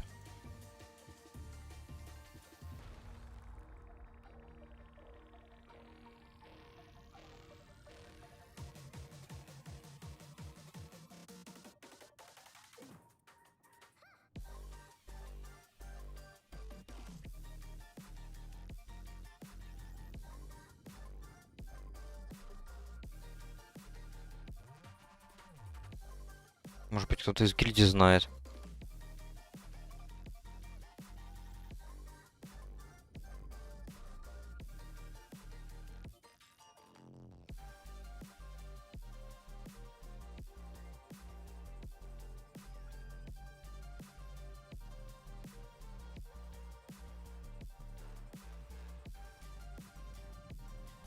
Понятно, гильдии тоже. Походу, никто не знает.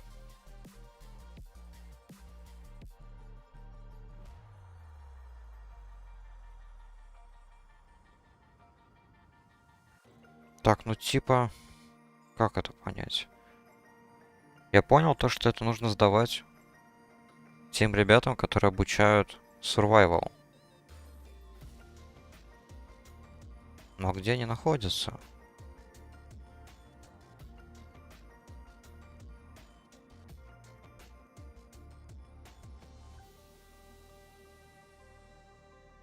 А, понял.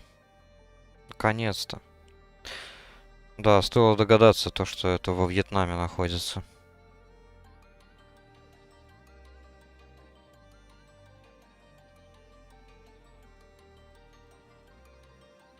Стоило догадаться. Тогда полетели во Вьетнам.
Бля, красота.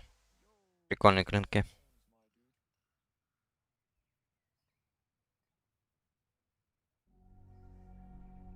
Darkwind Glaive, интересно. Мгм. Красиво выглядит, мне нравится.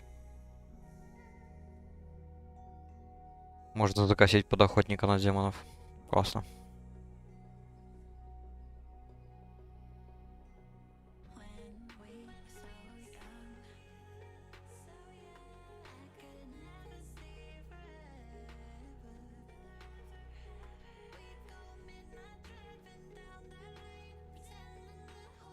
Так, что у нас тут по шмоту?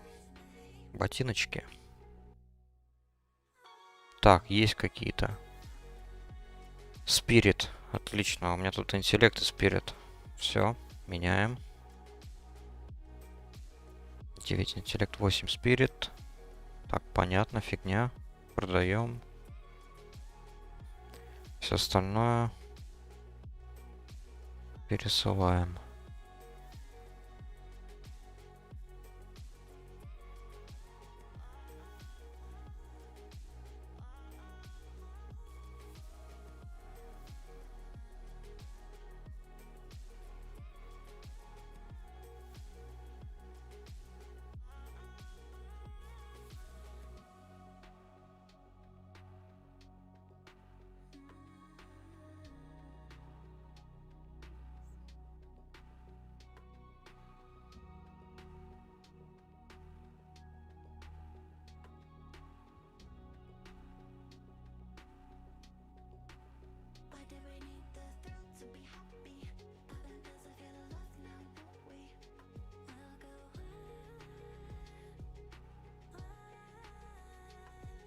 Так, ну все, готов.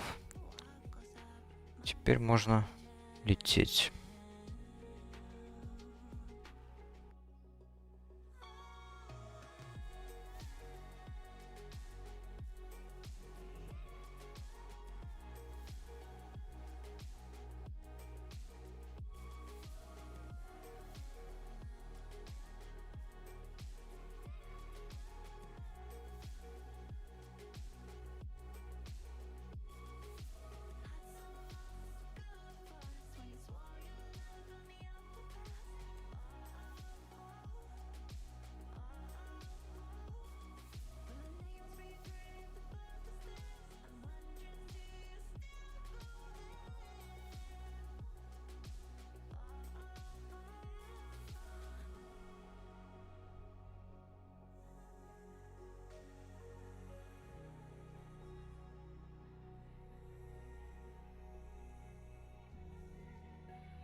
Так, а помимо Зульфарака, что у нас тут еще есть?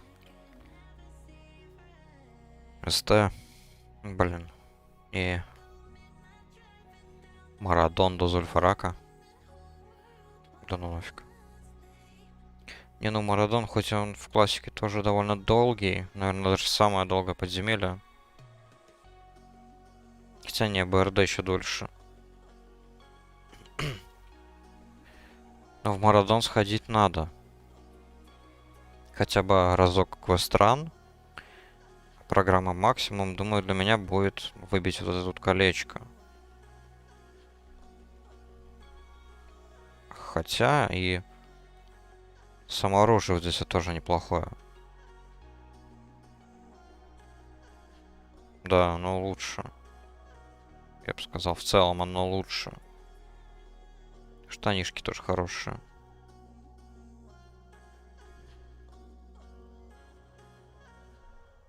Так что Марадон это прям must have. Но я думаю, это после Зульфарака. Подготовлюсь так основательно, возьму все квесты. Ну, по крайней мере, хотя бы главные квесты, которые там нужно. Там один квест даст триньку вроде бы.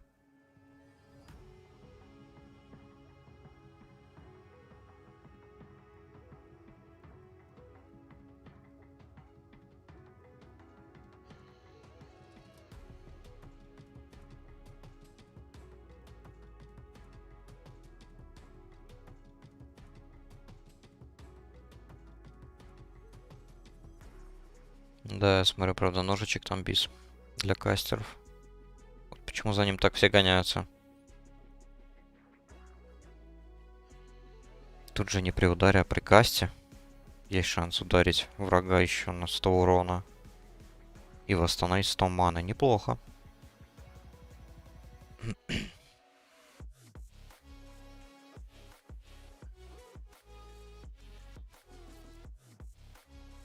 В принципе, на гоблина тоже сходить можно, потому что у него щит хороший. Вот чисто на холле паладина прям щит.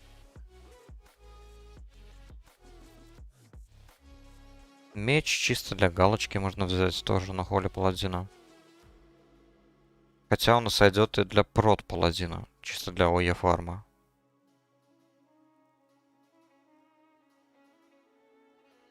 Так.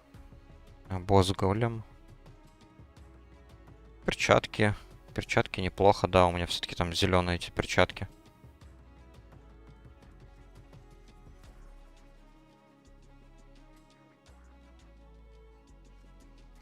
Да, одноручный молот неплохой. Да, перчатки, одноручный молот. А вот шлем, ну, если только тупо прям вообще на танк собирать. Так, я бы, наверное, не брал его. Что-то еще остается. Так, ну, Целебрус чисто вот шлем на хила. Ну, в спек, если брать. Рарка, вообще не знаю, где он. Сатир вообще херня полнейшая.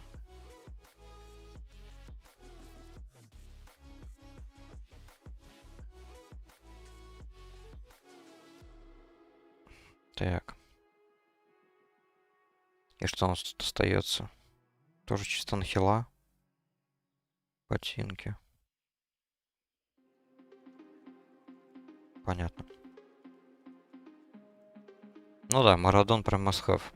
Правда, его после Зульфарака. Чисто по квестам и за колечком хотя бы. Колечко, ну и молот с принцессой Терадрас. С этой каменной красотки.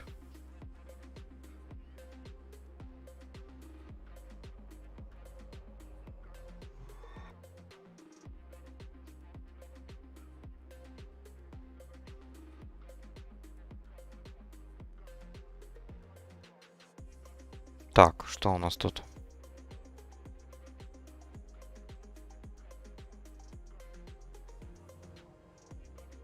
Неплохо.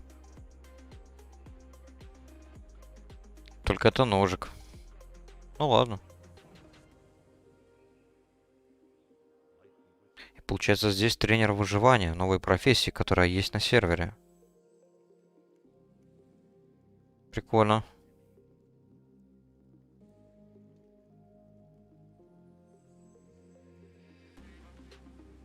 Да, прикольно.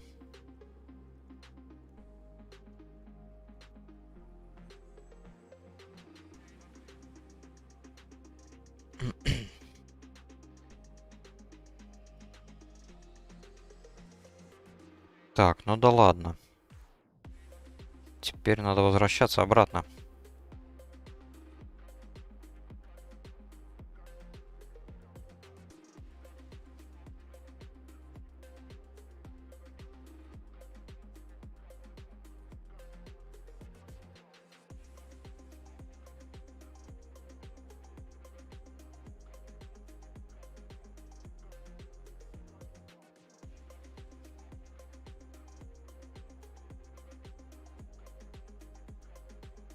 Уф, как обидно.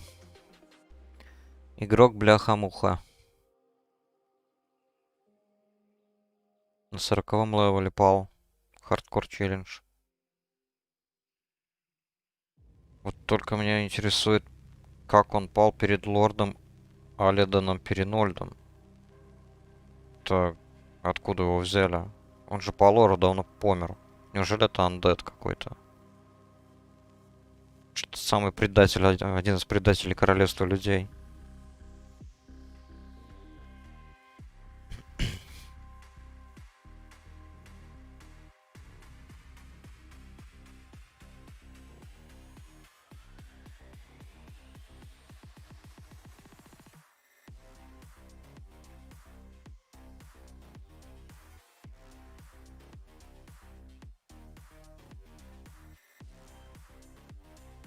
Так, смотрю, тут народ собирает на элитников. Почему бы не сходить и помочь?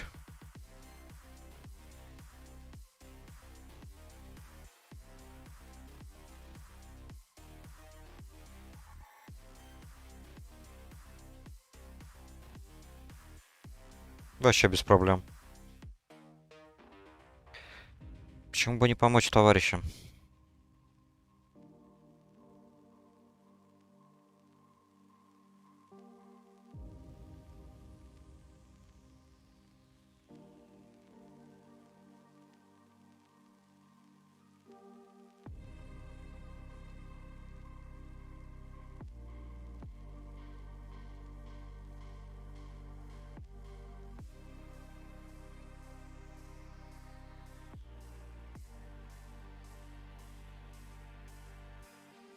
Или они уже убили?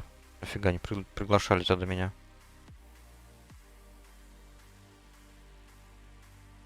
Лол.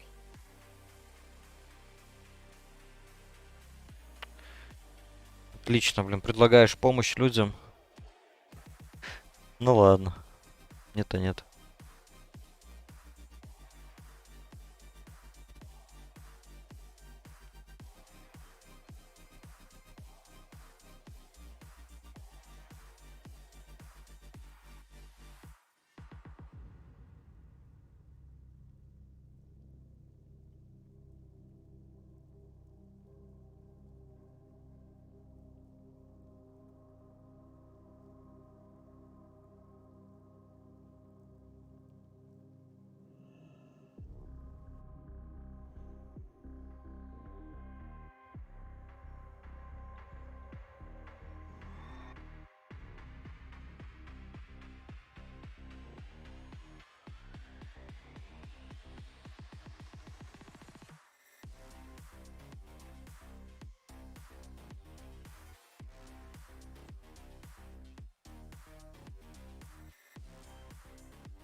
Так, ну что ж, возвращаемся тогда. Badlands. Закончим там оставшиеся квесты.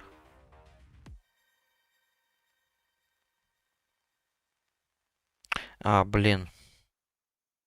Точно. В аукцион-то забыл сходить.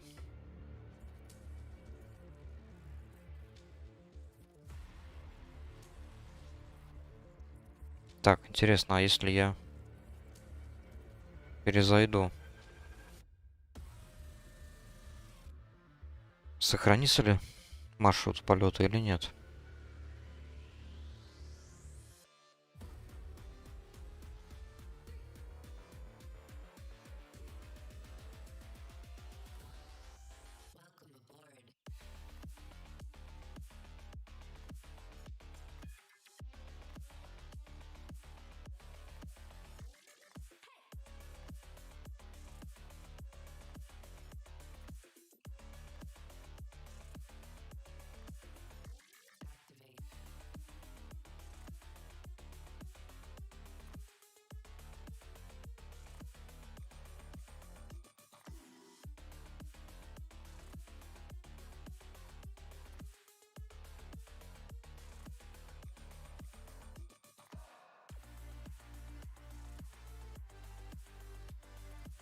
Да, ништяк.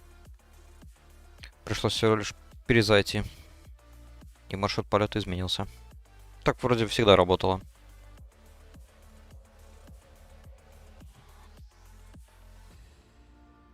Тогда получается сейчас посмотрю, сколько стоит все это для квеста.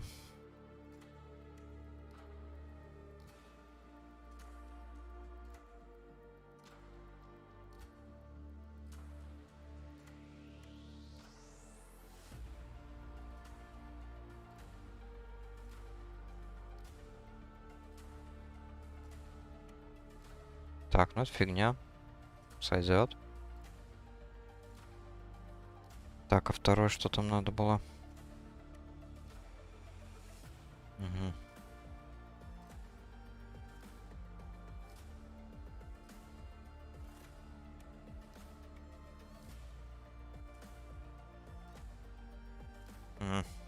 Блин, 75. Грабеж. Так, ладно, там было за 73.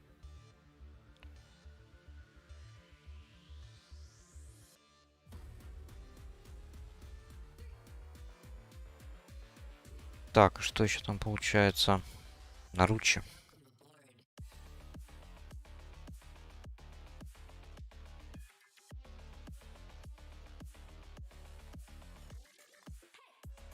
Блин.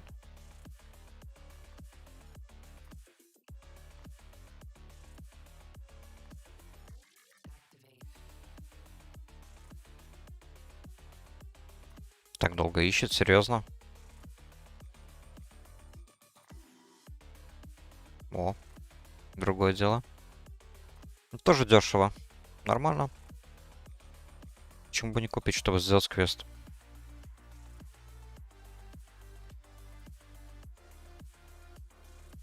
А то помню, когда я квесты делал в локации Dust Hollow Marsh, там где вот база Альянса Terramore, тут по квесту для чувака надо было какой-то меч купить.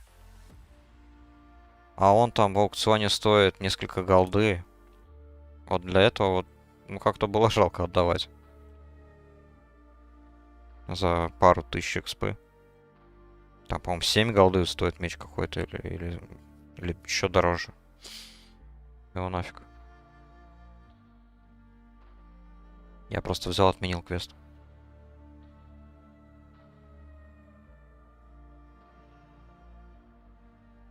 Так, получается, 2 квеста есть, и один еще сделаю.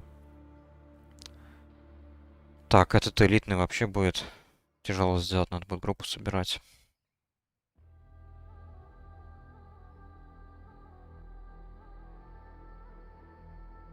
Там, по-моему, 3 элитных каких-то моба разбросаны по всей карте. Один в Dust Hollow Marsh, один во Вьетнаме. И еще один... А, еще один не помню. Забыл.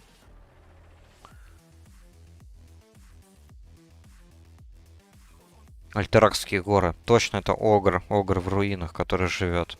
Точняк, вспомнил. Так, ну и Tremors of the Earth. Надо будет тоже как-нибудь сделать. Вечерком, наверное, сделал уже сам. Когда народу будет больше, к слову. Так, ну начал я часа... Сколько? Часа 2 назад, наверное, да? Было 2400. Плюс 400 игроков за 2 часа. Неплохо. Учитывая, что сейчас рабочий день.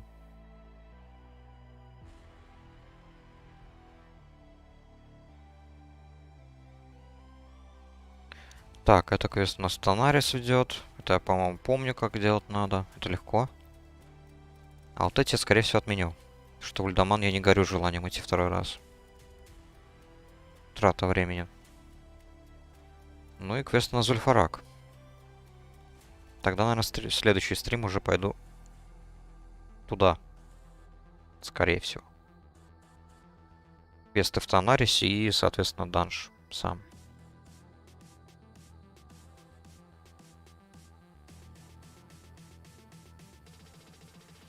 Там тоже вполне хороший себе лут.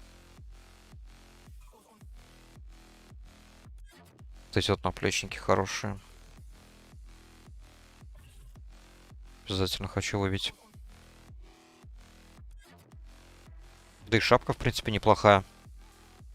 Хоть она и кожаная. Но по статам вообще неплохая. Хоть она больше для друида, я так понимаю. Учитывая, что она еще и спирит дает. Но если никто особо нидить не будет, то я заниду ее.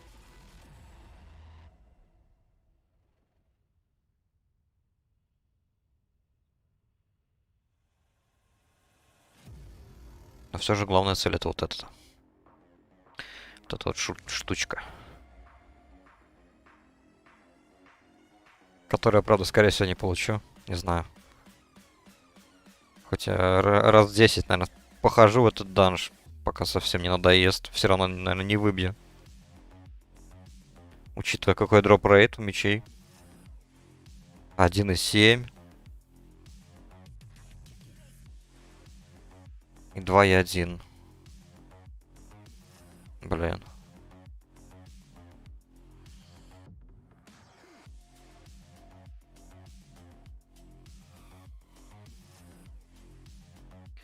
Да, это будет что-то. Еще учитывая конкуренцию, сколько людей захотят это все брать. И просто танки, которые захотят брать одноручку. Якобы для танкования. Хотя для танкования что она, ну... Ну да, для танкования, в принципе, тоже хороший меч. Парирование улучшает, а второй...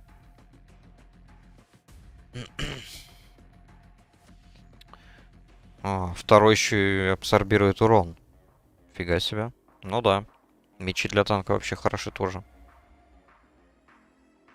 Выгоднее ходить в группы, которые танкует шаман или друид. Тут же все-таки и шаманы могут быть танками. Насколько мне известно, я тут уже сколько раз ходил по данжам, где энхи танковали.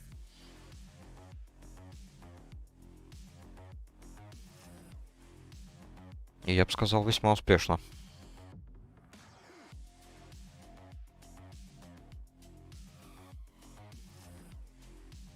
Может быть, даже энхи, они даже, наверное, лучше танкуют, чем крутвары. Возможно. Это чисто на ранней стадии, вот, да, данжи для прокачки. А вот потом уже high-level контент, там, наверное, уже другое дело. Так, очередной голдселлер. Очередной голдселлер. Понятно. Хотя, подожду. Посмотрим, как быстро его забанят. Не буду его мутать.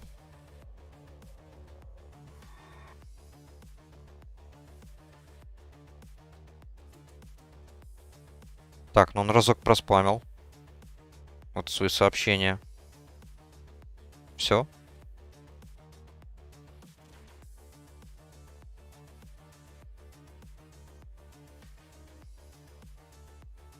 Видимо, действительно быстро забанили.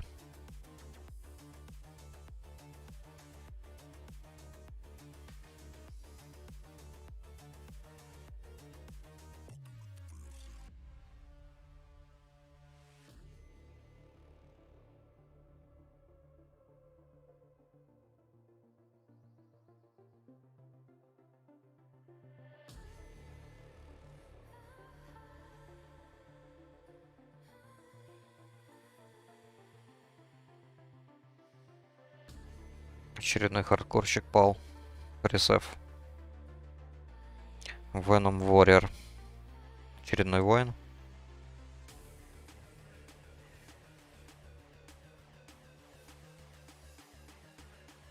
Да, довольно часто видно, как игроки примерно, ну, от 10 до 20 левела чаще всего погибают. Видимо, им сложно адаптироваться к тому, то, что нельзя умирать. Но были, конечно, и случаи, когда там 50 плюс игроки падали. Это прям вообще обидно.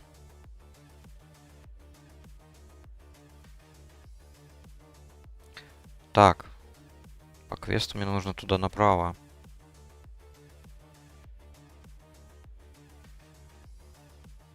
Блин. Неужели их надо будет тоже бить? Не. Так, отлично.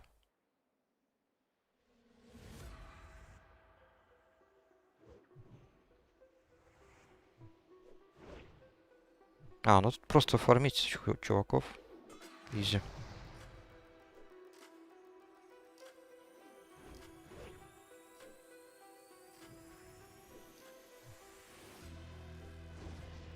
Тогда, получается, сегодня уже заканчиваем с этой локацией.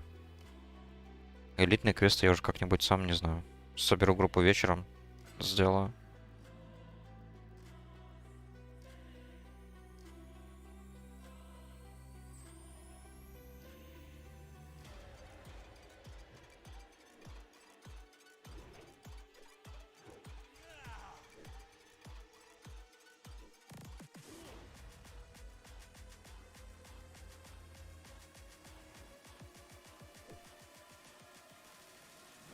Написано дроп рейт 45%. Вот я уже третьего бью и что-то не падает.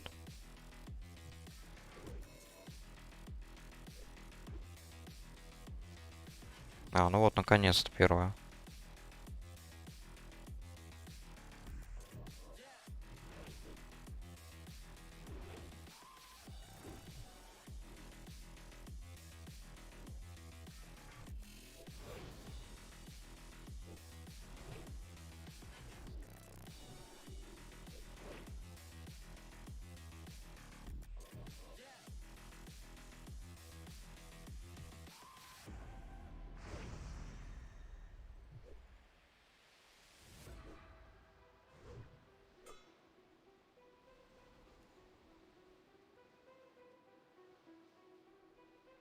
кто еще такой?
Блин, ну Crusader Strike, конечно, быстро ману сжигает мою. Наверное, не стоит мне так сильно им спамить.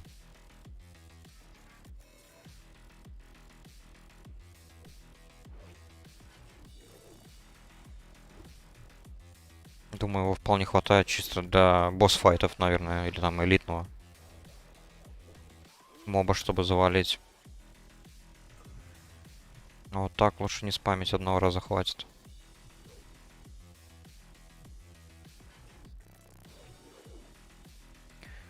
Не люблю я долго отпиваться. Точнее, каждый раз там, не знаю, после 3 мобов каких-нибудь.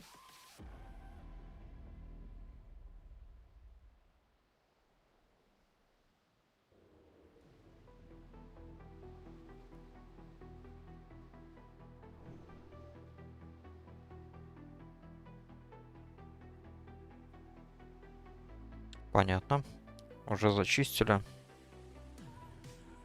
Ладно.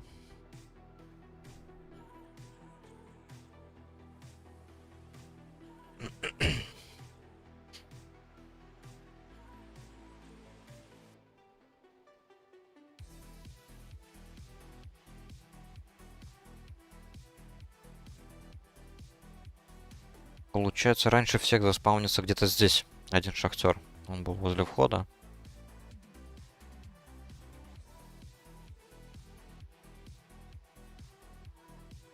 А потом уже начнут спауниться там.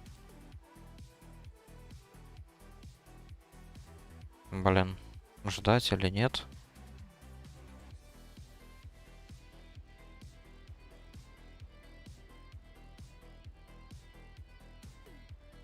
Пять минут спауна.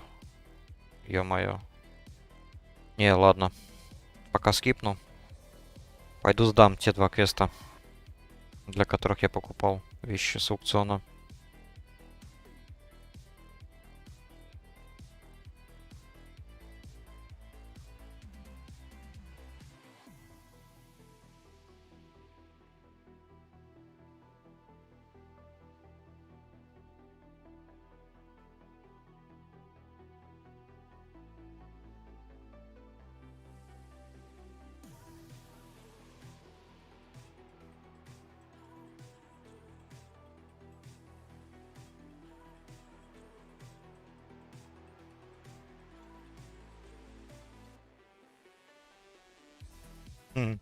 Прикольно.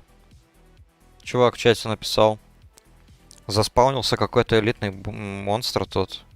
55-го левела. В аллее клыков. Valley of Fangs. Это... Вот она. Здесь вот. Агрится издалека. Неплохо. Да, это будет прям печально, если ты попадешься, будучи хардкор челлендж игроком. Может попробовать найти его? Чисто из интереса посмотреть.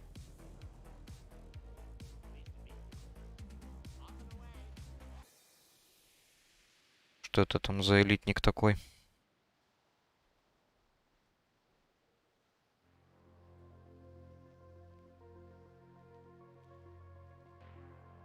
В смысле ЛФТ?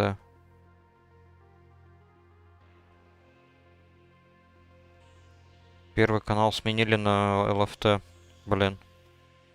Раньше был General. Ладно. Так. Попробую еще раз найти народ. Элитный квест.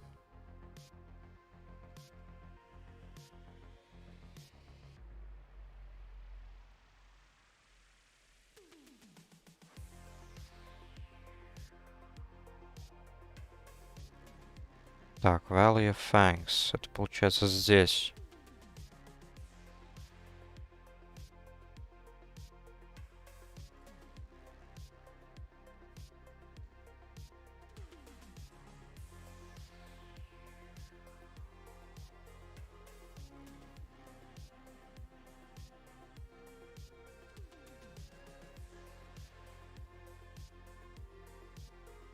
Но пока никого не вижу.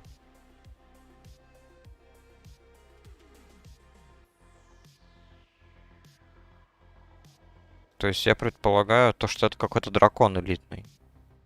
Наверное.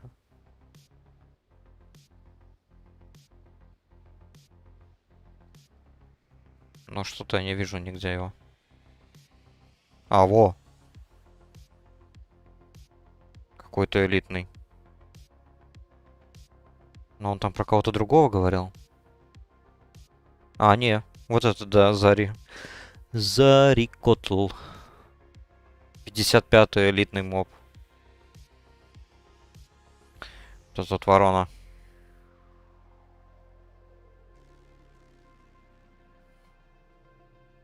Да, не повезет игроку, который наткнется на него.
Ну да, стоило мне вернуться, я их уже всех перебил. Тут разбойник, скорее всего. Печаль, тоска.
Так, отлично пошел лут.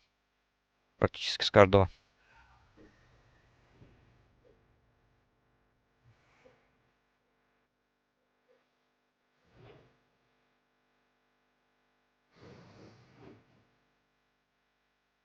Найс. Один релик остался. Ну ладно, обожду пока.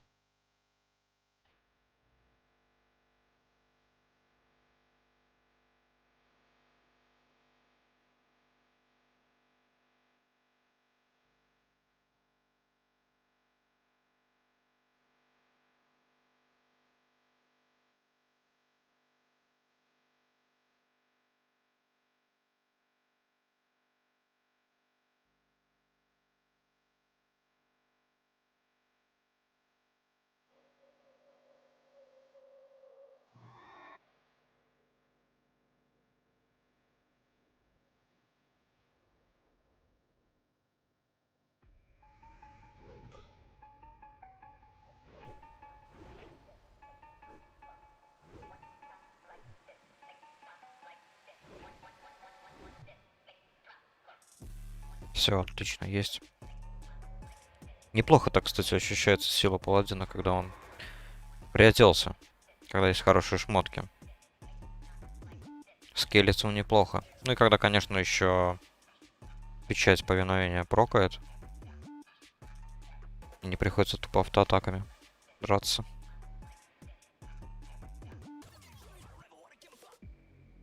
Так. Разбойник внутри получается. А ну ладно, сам разберется.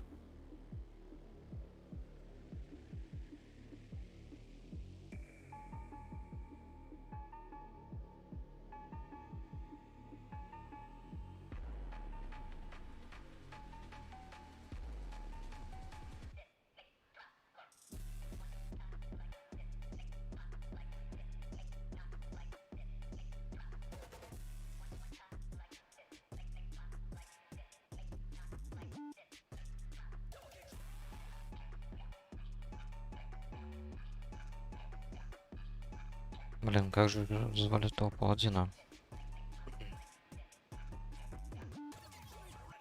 А он все равно, наверное, еще не в игре. Блин, хреново. Так мало народу. Хотел сделать этот квест.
Кастомные предметы. Это в смысле, как понять кастомные предметы? Это просто дополнительные какие-то созданные шмотки? Ты имеешь в виду?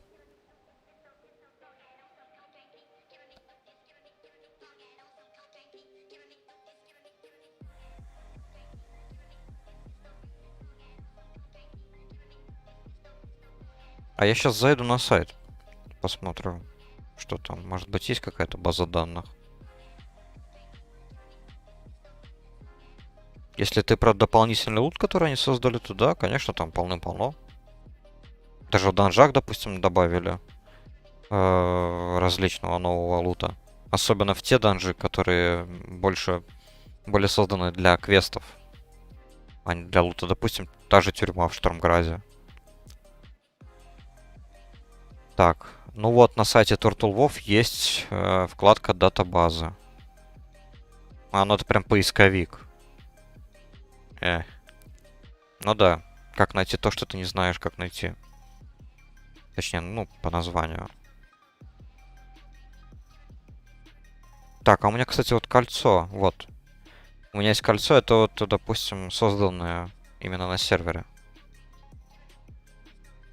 Потому что в Штормграде вот берется квест в квартале магов. Там в башне магов, по-моему, ты забегаешь и берешь квест на босса в крепость Темного Клыка. На этого, на Аругала, ласт босса. И вот за квест тебе дают кольцо потом. Это тоже кастомная шмотка. До сих пор на мне, кстати. Данж уже давно прошел. Допустим, вот я в поисковике сейчас запишу. Signet of Arugal, допустим, вот.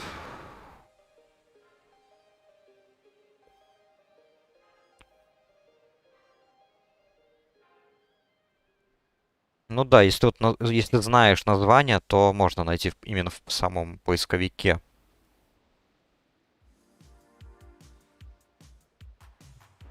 А вот если можно было просто тупо найти какой-нибудь список, допустим, список новых колечек, список новых, не знаю, оружий, вот было куда более удобно, я бы сказал.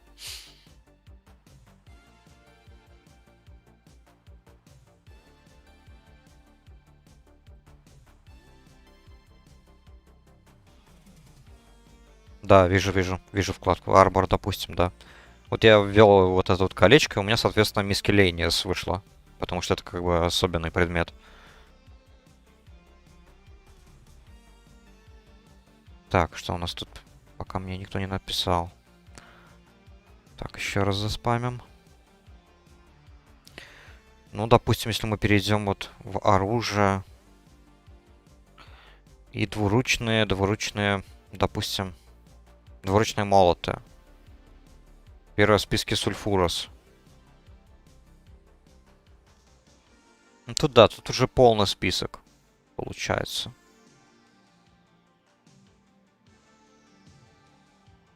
Кастомные шмотки, я так понимаю, они вопросительным знаком показываются. Что вот я чуть промотал вниз, смотрю вопросительный знак. Нету рисунка у оружия. Так, мне пока никто не пишет, блин.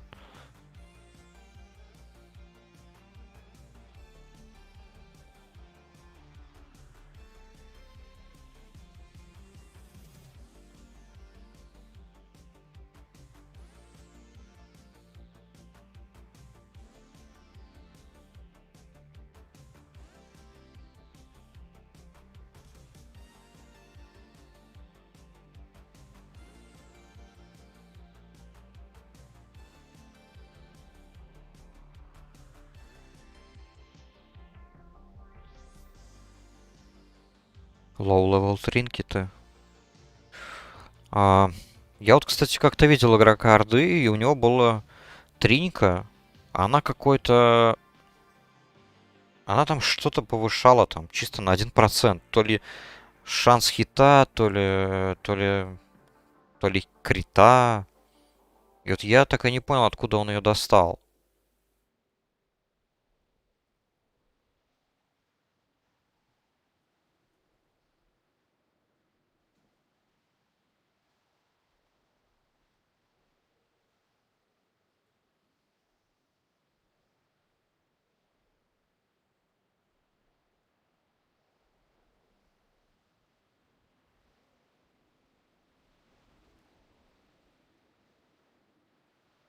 Так, музычка закончилась, видимо.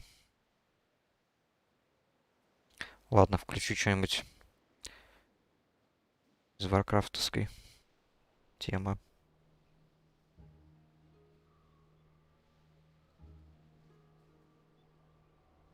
С Аникси падает триня на АОЕ. Дамаг. Это кастомная? Честно, не помню. Но я и на Аниксе, кстати, скажу честно, я не был, не ходил. Так, ну вот, допустим, сейчас вот, кстати, посмотрю вот вкладочку этих. Триник. Армор. Miscellaneous. Trinkets. Окей. И получается, надо в самый конец, наверное, да? Тут уже для квеста. Лол.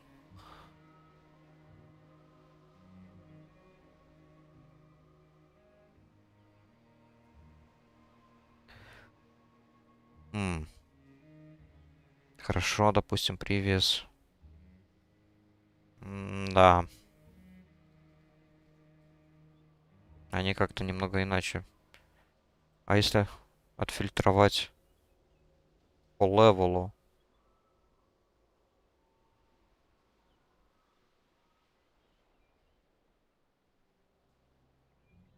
Во, по левелу отфильтровал.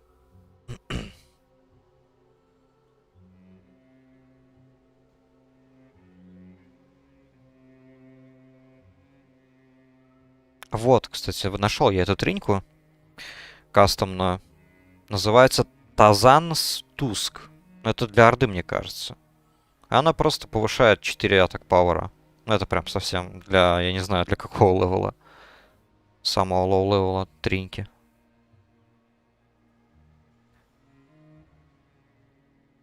А так, ну... Есть PvP вендоры еще, у них тоже есть триньки. Кстати. Я не знаю, за PvP как там смерть считается, наверное, нет.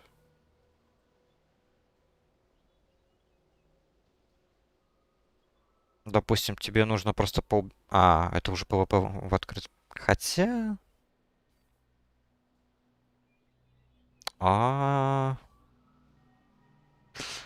Что ж ты так? Так-то можно было просто на изи нафармить третий ранг. Там чисто 20 скиллов набрать на том же БГ. И уже была бы, допустим, Insignia of the Alliance, которая прям снимает с тебя какой-нибудь эффект контроля. Абсолютно любой. Вообще отличная тренька.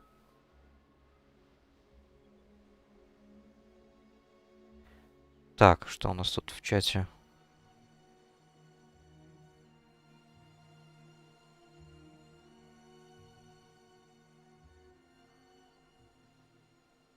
Фига себе, блин. Чувак получил сердце дракона со второго килла.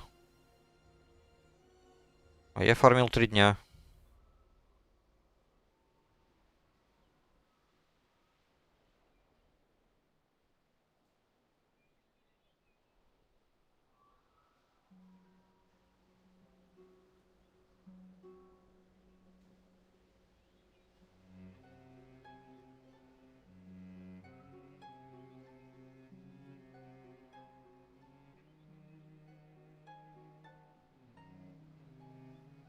Да, в принципе, там, ну что там на лоу-левел БГ?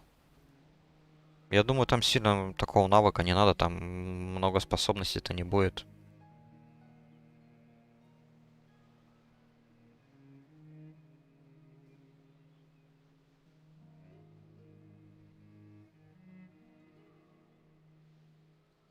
Жаль, что у меня вот паладин мой, второй, которого я прокачиваю, я его еще не прокачал до 29-го и не одел. Я бы тогда мог подсобить, скажем так, на БГ тебе. На 20-29, допустим, брекете. Хотя бы.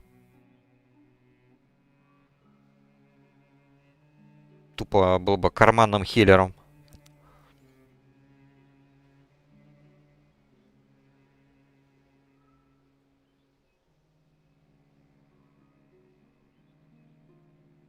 Ну это да, это бесит. Потому что это, скажем так, ломает тот самый дух классики. Тут потому что львиная доля самого геймплея это и есть прокачка.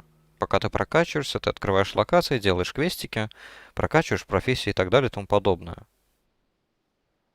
Все привыкли то, что самый главный контент это вот то, что ты в конце получаешь. Но на самом деле в классике ты сюжета толкового нету даже.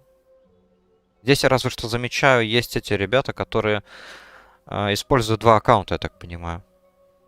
То есть они поставят на функцию следовать своего основного персонажа и будут прокачивать себе твинка. Вот это вот я уже повсеместно тут замечаю повсюду.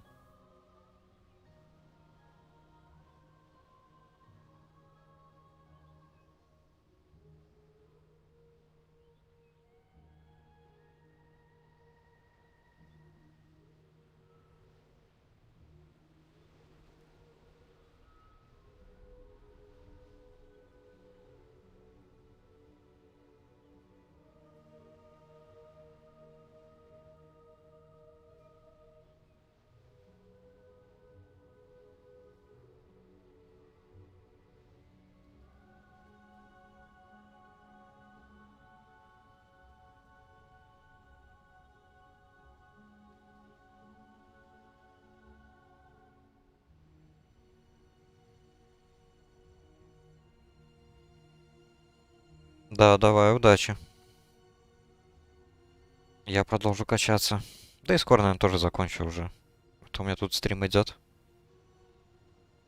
Удачной прокачки в твоем хардкорном режиме, кстати. Дойти до 60-го. Ну и буду рад тоже у себя на стриме. Поболтать. Всегда рад.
Так, ну что ж.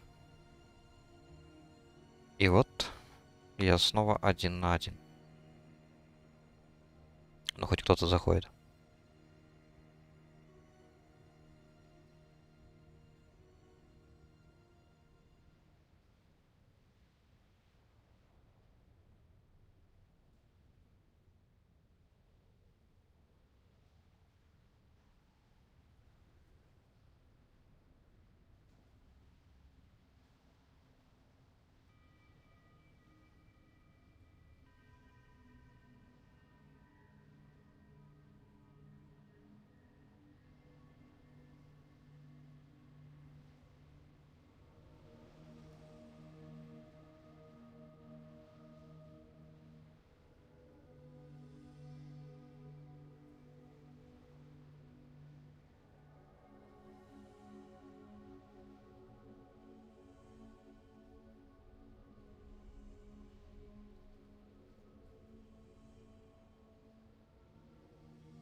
Что ж, наконец-то можно сделать квест. Странно у нас, правда, идея тут получилась. Там группа из 2 человек, а у нас группа из 4.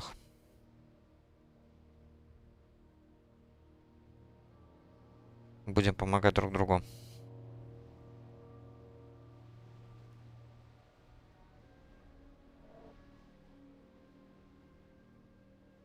Так, а что там по остальным?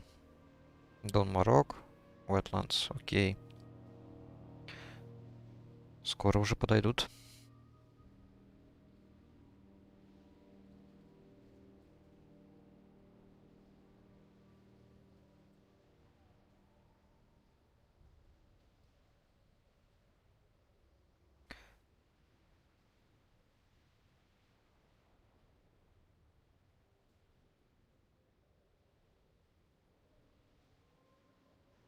Так, ну и где они?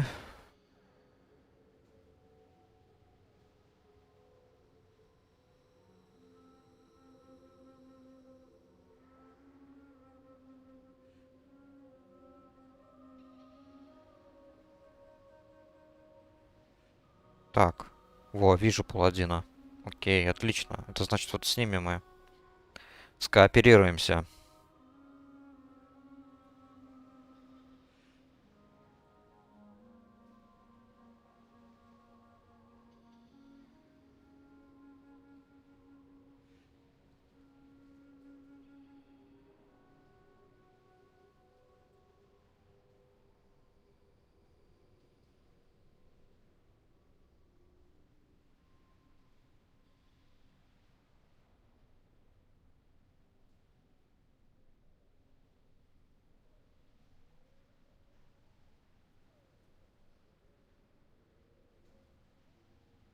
Так,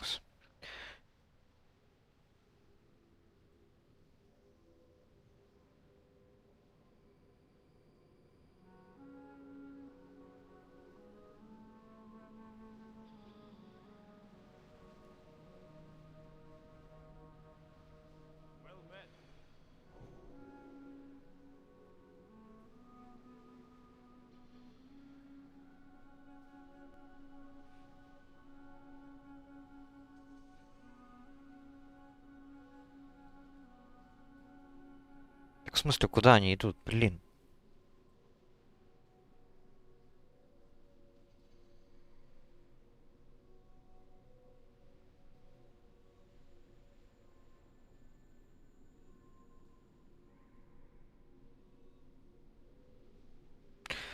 Ох, ух, ух.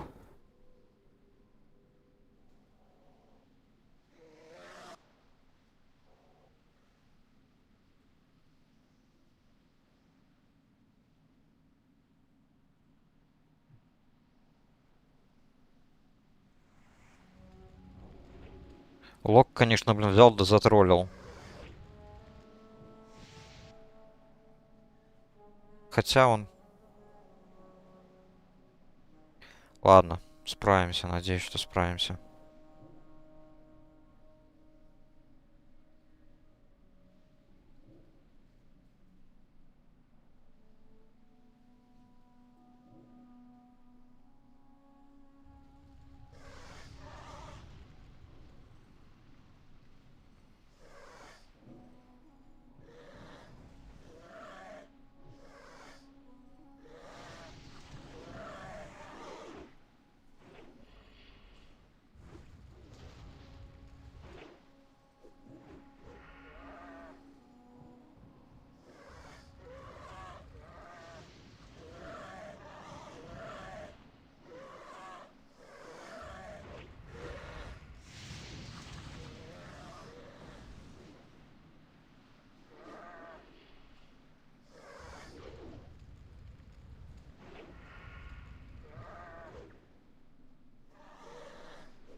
Блин, подхилить еще этого надо, демона.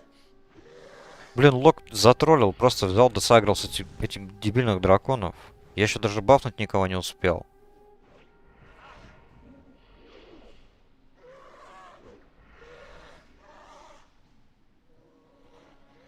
Так, этот есть. Что там дальше?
Так.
Так, надо ребафнуться.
Так, ну что, погнали.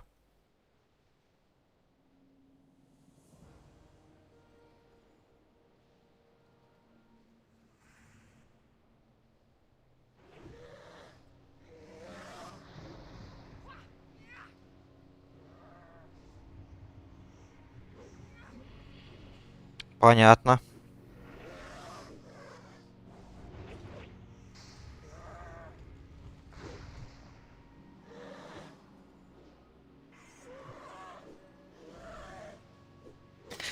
Понятно, блин.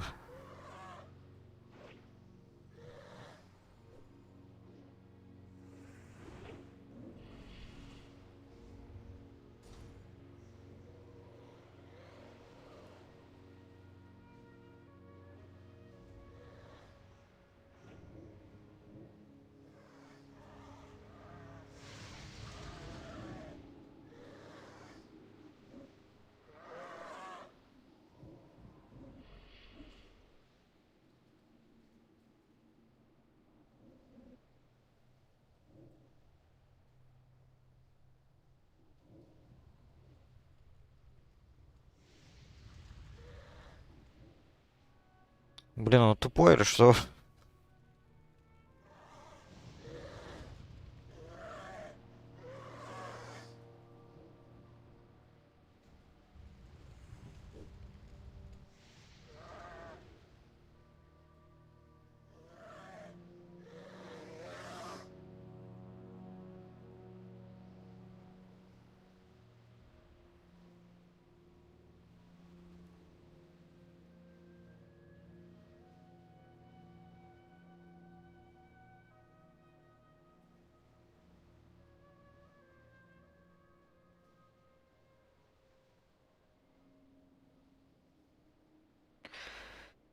А, блин, это просто какой-то цирк.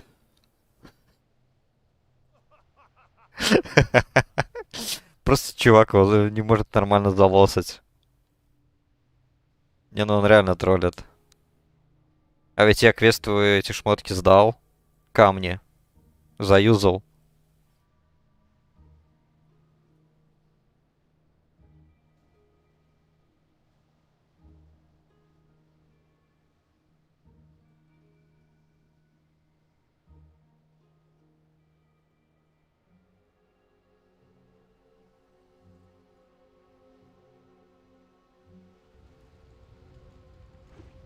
Так, наконец-то.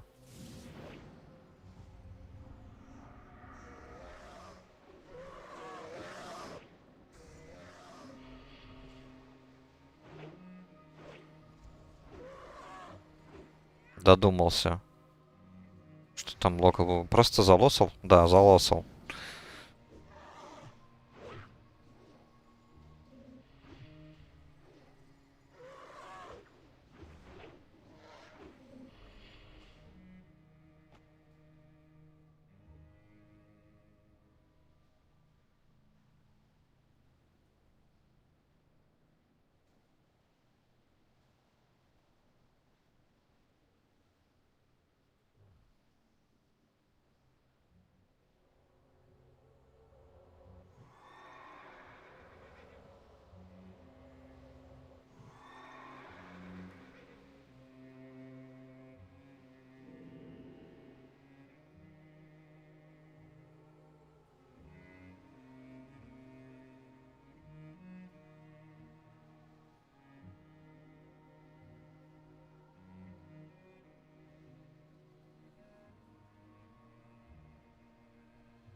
Так, отлично. Tremors of Earth мы сделали.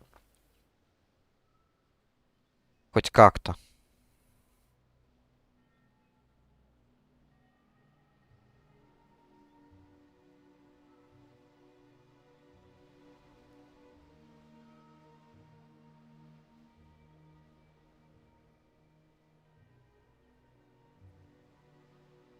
Отлично. Что у нас получается? Это мы сдаем. Потом этот квест мы сделали. А вот the star, the hand and the heart я, наверное, сделаю уже как-нибудь в другой раз. Так. Ну, наверное, тогда уже на сегодня все. Хватит мне. Тоже как-то я долго играю.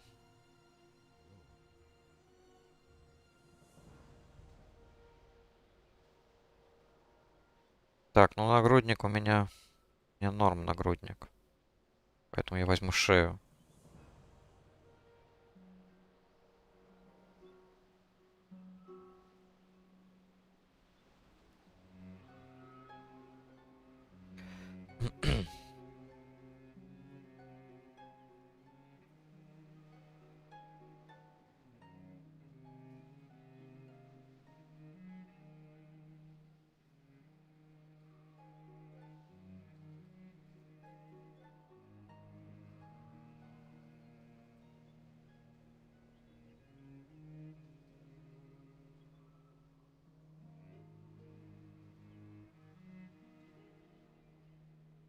Так, а наручи у меня вроде бы есть в банке получше.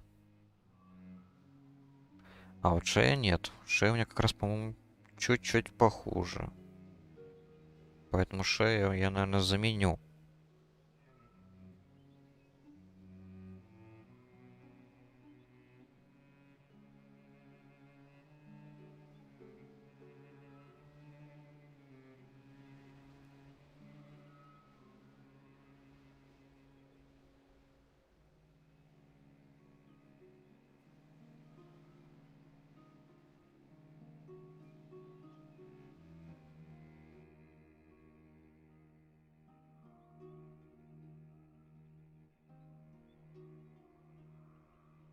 Неплохо так прокачались.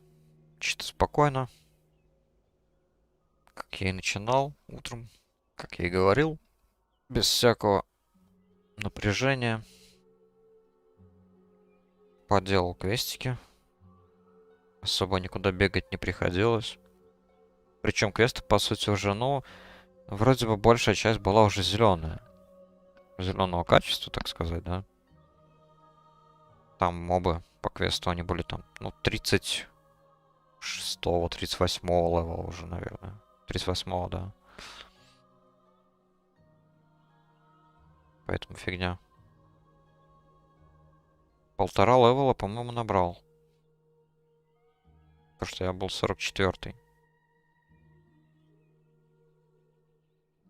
Тут вот неторопливо уже половина 45-го набрал.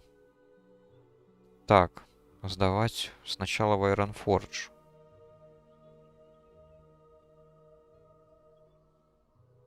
Окей. Ну и тогда, наверное, доберусь до Зульфарака. Там возьму квестов. Ульдаман тогда посылаю на 3 буквы.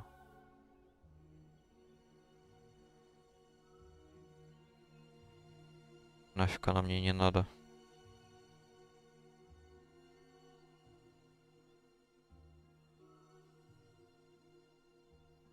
И тогда в Танарисе наберу квестиков. Ну или потом, может быть, в следующий раз наберу. Неважно, это уже не важно. Тогда все на сегодня. Буду закругляться.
Так, ну вот. 3000. Скромно, но приятно. Ой. Еще один квест. Recover a more valuable artifact. Понял. Это, видимо, того мага надо завалить. Блин.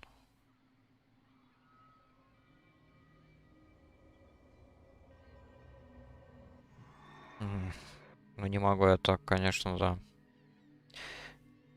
Знаю, что квест не такой уж тяжелый. Ну ладно. Сейчас только чекну, что там за квест.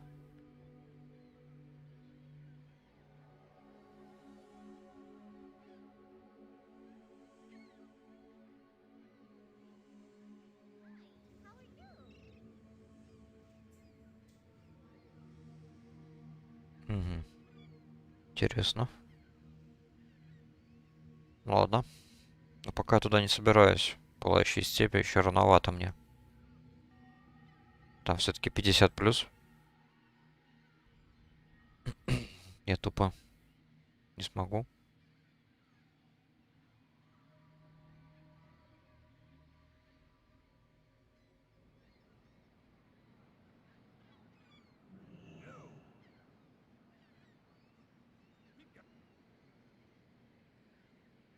Ладно, тогда.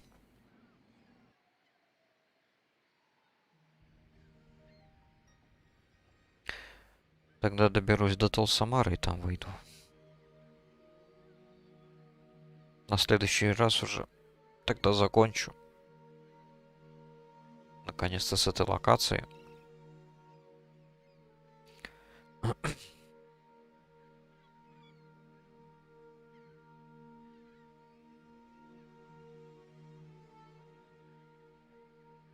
Что за квест?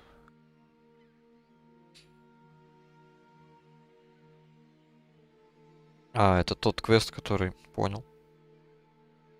Ну, в этом плане квест Helper немножко забаганный. Этот квест я сдал как раз таки. Чтобы заспаунить тех двух драконов.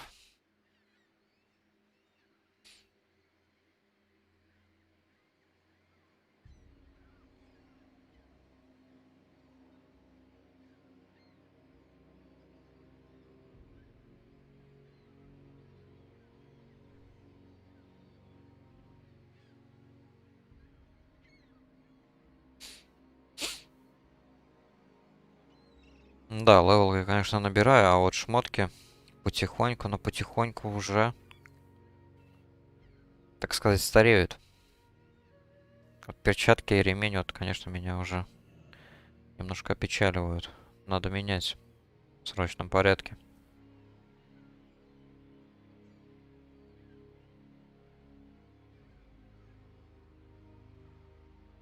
Ладно. Но это уже другая история, как говорят. Всем спасибо.